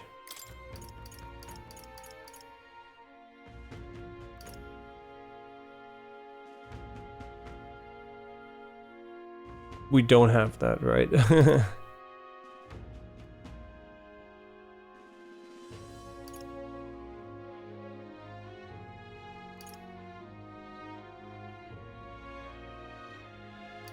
Yeah, I don't think any of those are interesting for me on him at the moment.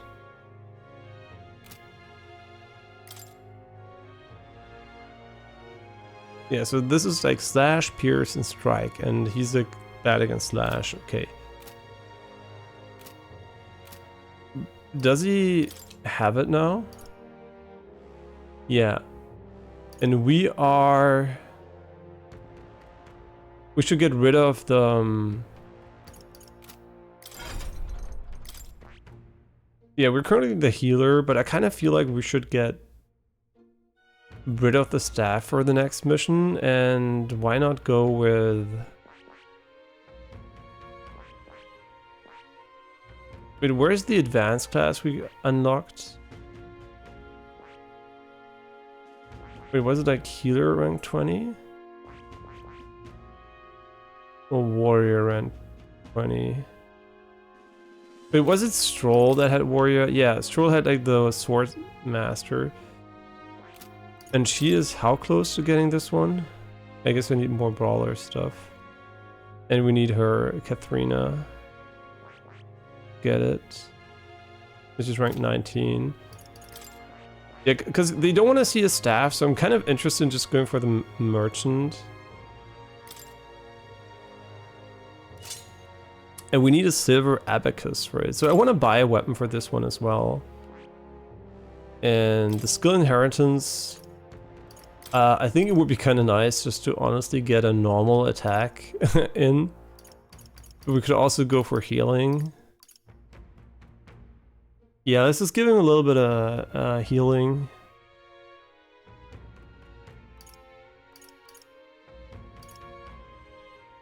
Do we only have weak? I'm like so confused. Do we only have heal? Yeah, I guess we only have heal.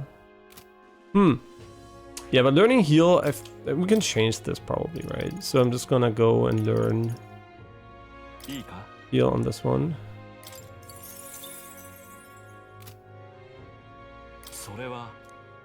Okay. And now we can buy an abacus. Is there a better version? Yeah, there's a discerning abacus. Wait, an abacus that aids in the detection of forgeries. Strike all stats +2. What? Increases damage against mimic type monsters. I guess the gold. Oh, is it like a treasure chest monster? Ah, is it like a mimic? Like a mimic? A treasure mimic? Maybe.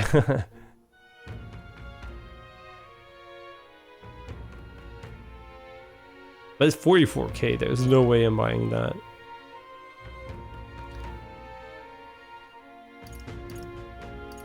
I mean, it does have 94 damage. It's too expensive. But it will be an archetype I will be using a lot, for sure. It only gives us +7. That is not even worth it, to be honest. You have reportable quest. Do I now? Which one?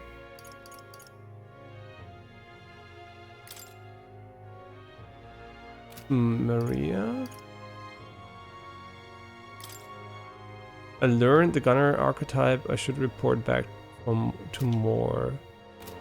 Oh yeah, so I can report this one, I guess. Yeah, let's go back to him.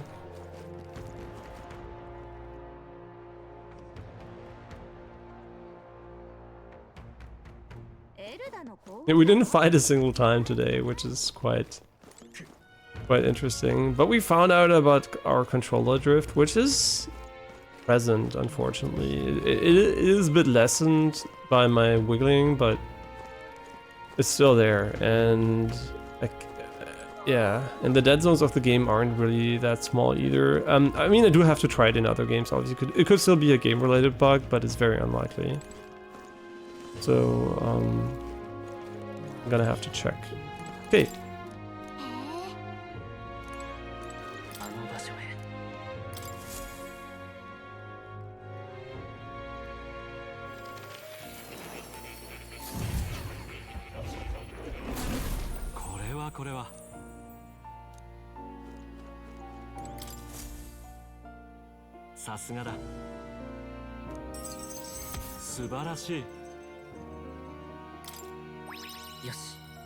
Wow, 4 imagination.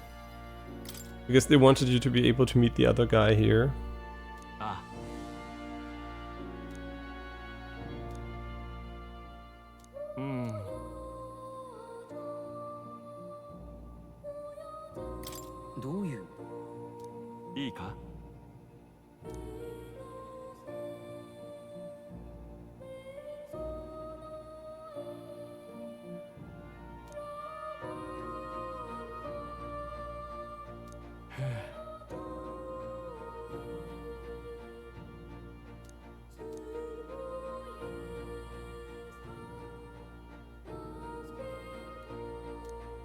でも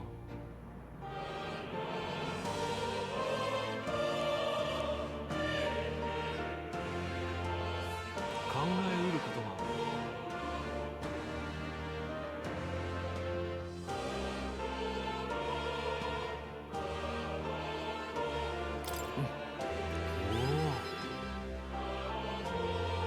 よろしく。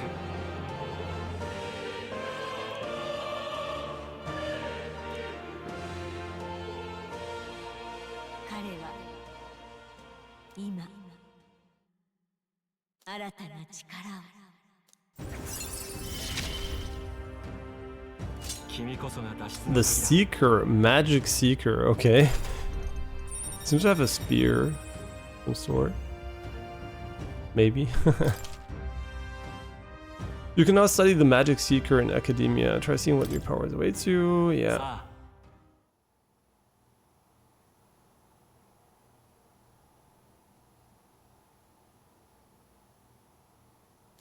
Merchant. Wait, I already have this one, I think. 重要な依頼だ。 Oh no, rank 15. Okay. Wait, so does that mean we... No, we didn't level the gunner, right? 信じているよ。 Yeah, the merchant is important because it will give us a lot of money, so it will be a farming archetype anyway. Yeah. Okay, hi cat. Don't kind no see. よしよし。 I think he likes you.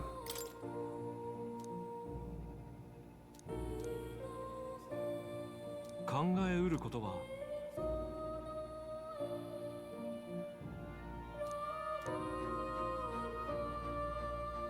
また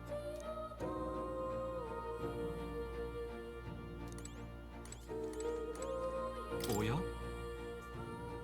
また来るといい。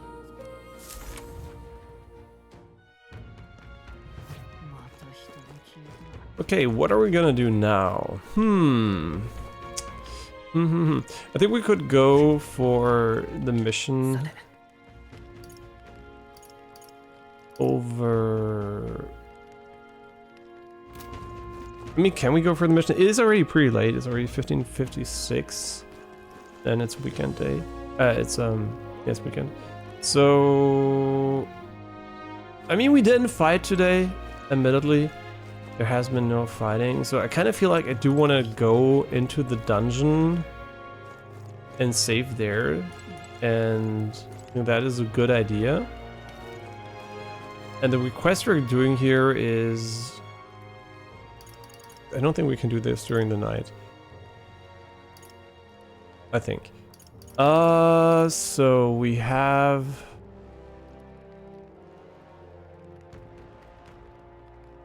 the requests over there. I think is, you know what is the best idea is, I think Gauntlet Runner and just like go there. I don't know, and then we can check. Oh yeah, right, it's dark. Yeah, okay, no, you can chill, just like, it's okay.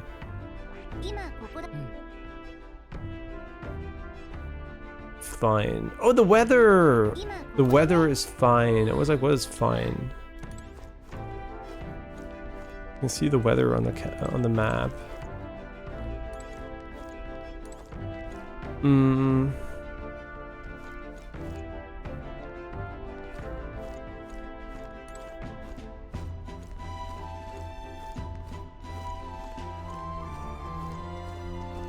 Yeah, what are we gonna do during nighttime?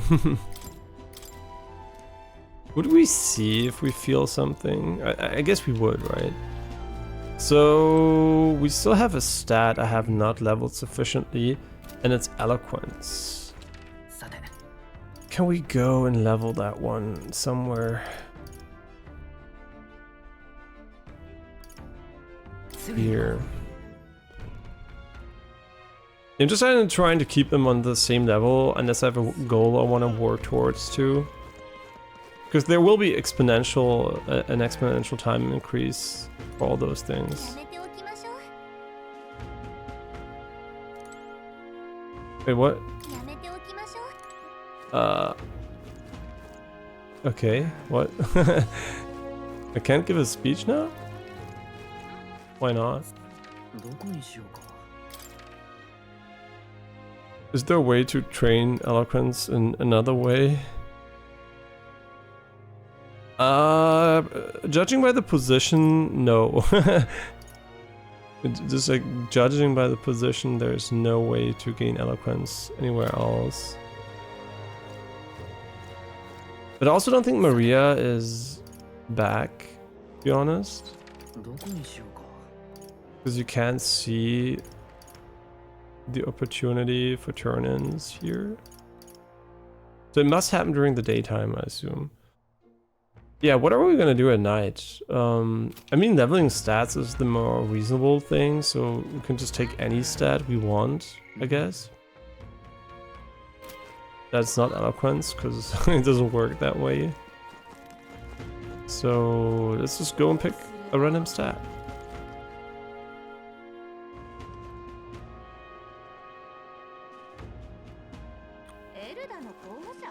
I mean, we could also go and do something on the gunner, but I would rather do that when we're on a trip, right? Because we can do that only on trips, and when we're not on trips, we can go wherever we want. So yeah, this is like, I don't know, chat again with this one. どうする？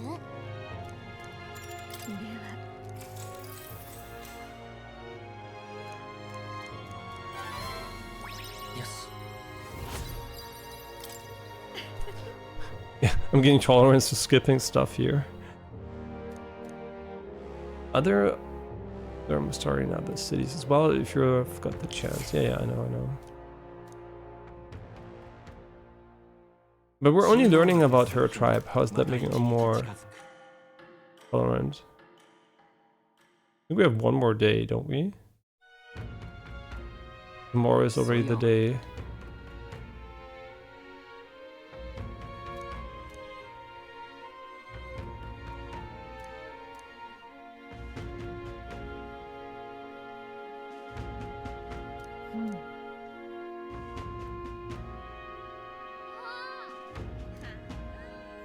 Yeah, we planned on doing that today anyway, so. Yes. We're departing tomorrow. Yeah, I know, we can turn it in, but I feel like it's not that important at the moment. Maria. We can say hello, right, without spending time. And I really want to get some combat in before quitting today. よし、みんな集まってるな。 Fucking controller drift, man. Now, how far do I run her then? You run her to here just fine.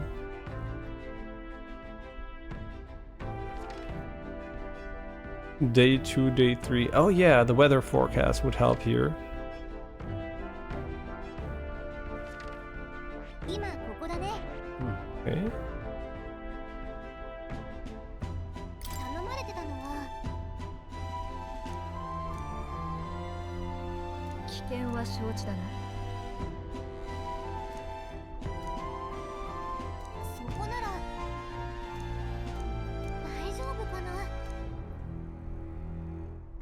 We're really cutting close on time. Wait, what?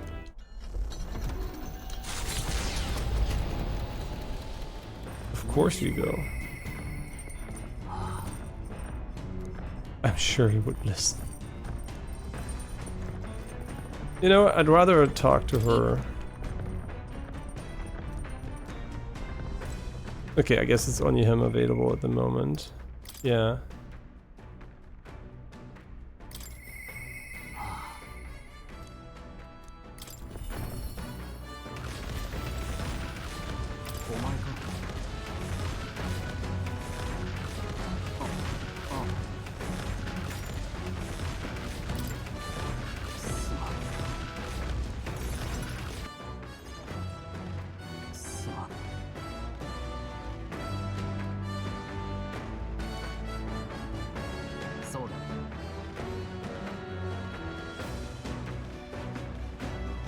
Yeah.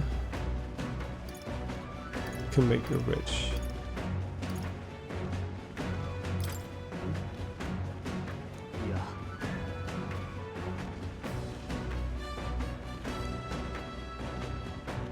I should have picked the upper one. I thought that the middle one sounds nicer.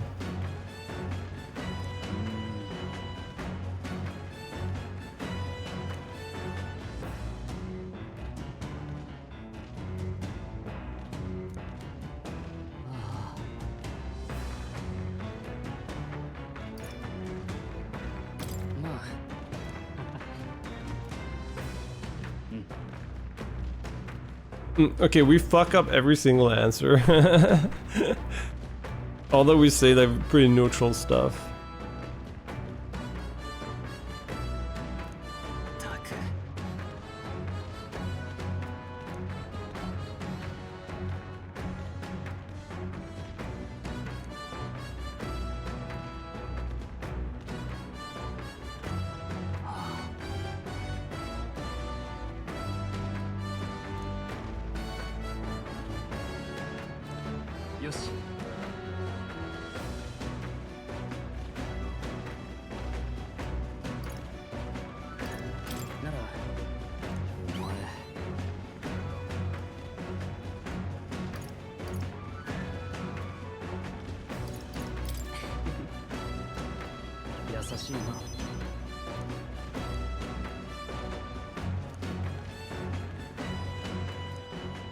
Maybe the other ones were not wrong. I don't know. I don't know if every answer has positive feedback.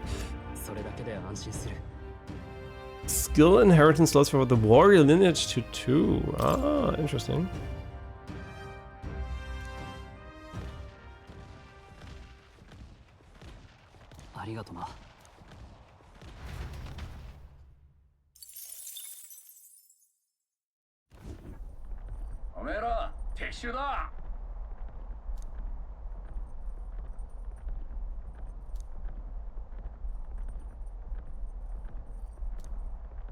Hey, combat event on ship. I think this is the first time we had that. It's a papyrus. Oh no. What the? Wait, we can't change our equipment here. Let's just fucking skull crack the shit out of him.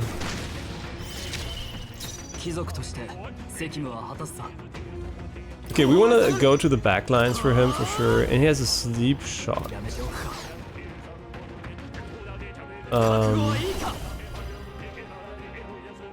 Let's try it out, I guess. Oh yeah, he's weak against it. Oh, so he's one of these insects. A red elementa. Well, I guess we just punch it. Whoa, he's strong.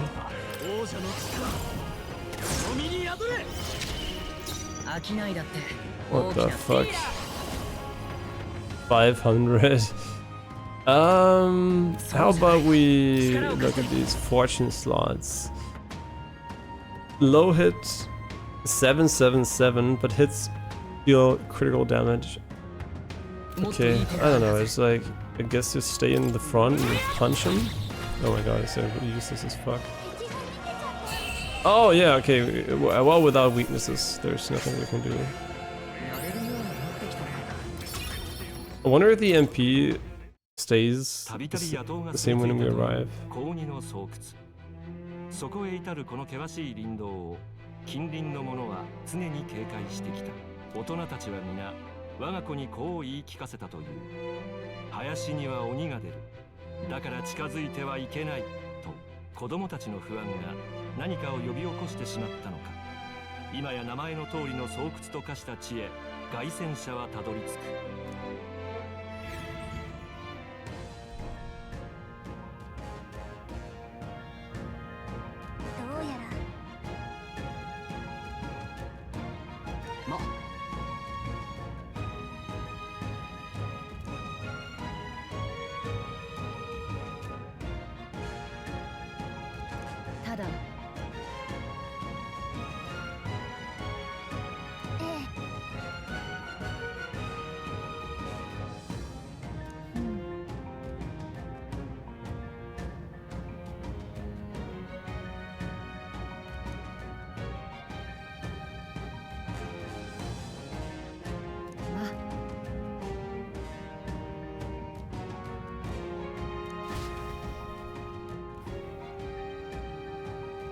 Okay, we have the information stuff. Is there an efficient way to look at the information?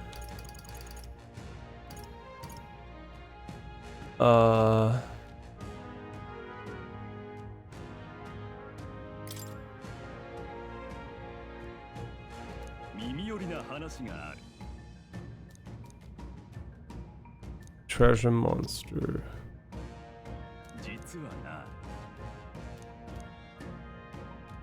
Drawn to money.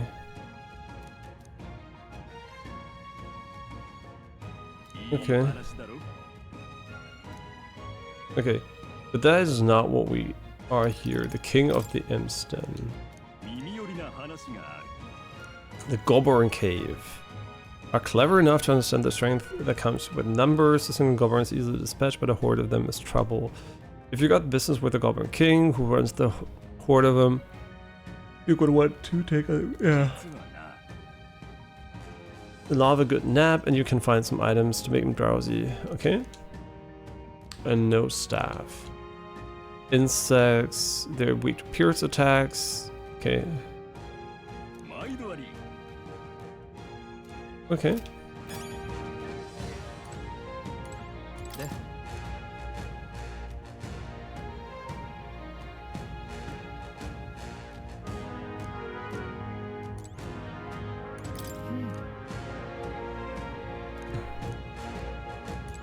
Okay, and then let's go.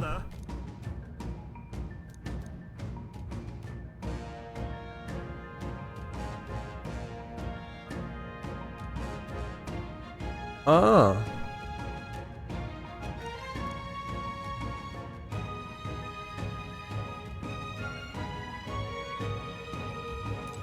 Okay, so we have to kill him before the ads. So one person should always be alive. So we kill one ad, attack him, kill one ad, attack him.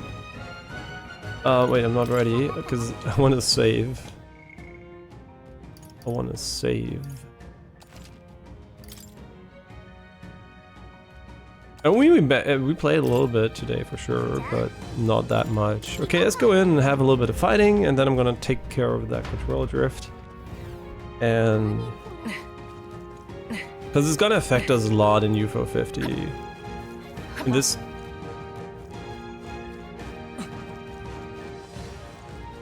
Yeah. Are you the? Oh, so you're one of these guys. Okay, do you have magic? I think he has magic, right? Ooh, his huge AoE.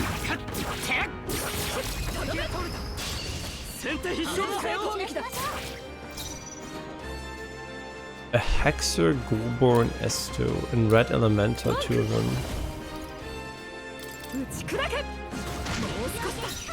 Okay, we got him. How do we analyze them? We don't know the weakness of them. Sucks.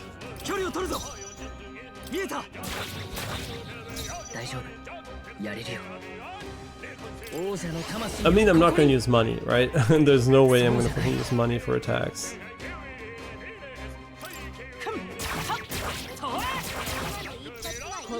Oh shit, we're so weak against them. Are they just gonna run away though? I assume they're weak against ice. There's no way we're killing them. Like, I'm just gonna be real with you. There is no way we're killing them. I could try this for fun. Yeah, it's not that great.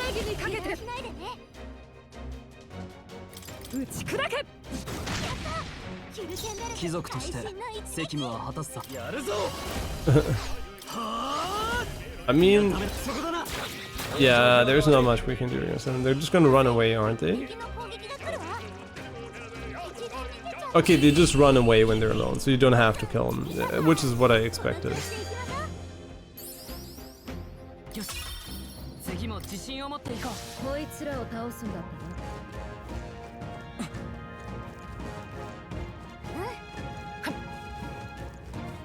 Yeah, it's been a while since I played a game on controller. Mouse and keyboard only, quite recently. Ooh, they are pretty erratic in their movement. Oh shit! 簡単にやられはしない。 Oh shit. Oh shit. We are fucked. 負けるか。 Yeah, this game does not fuck around. One engagement mistake, and you're actually done for. 表へ出ろ。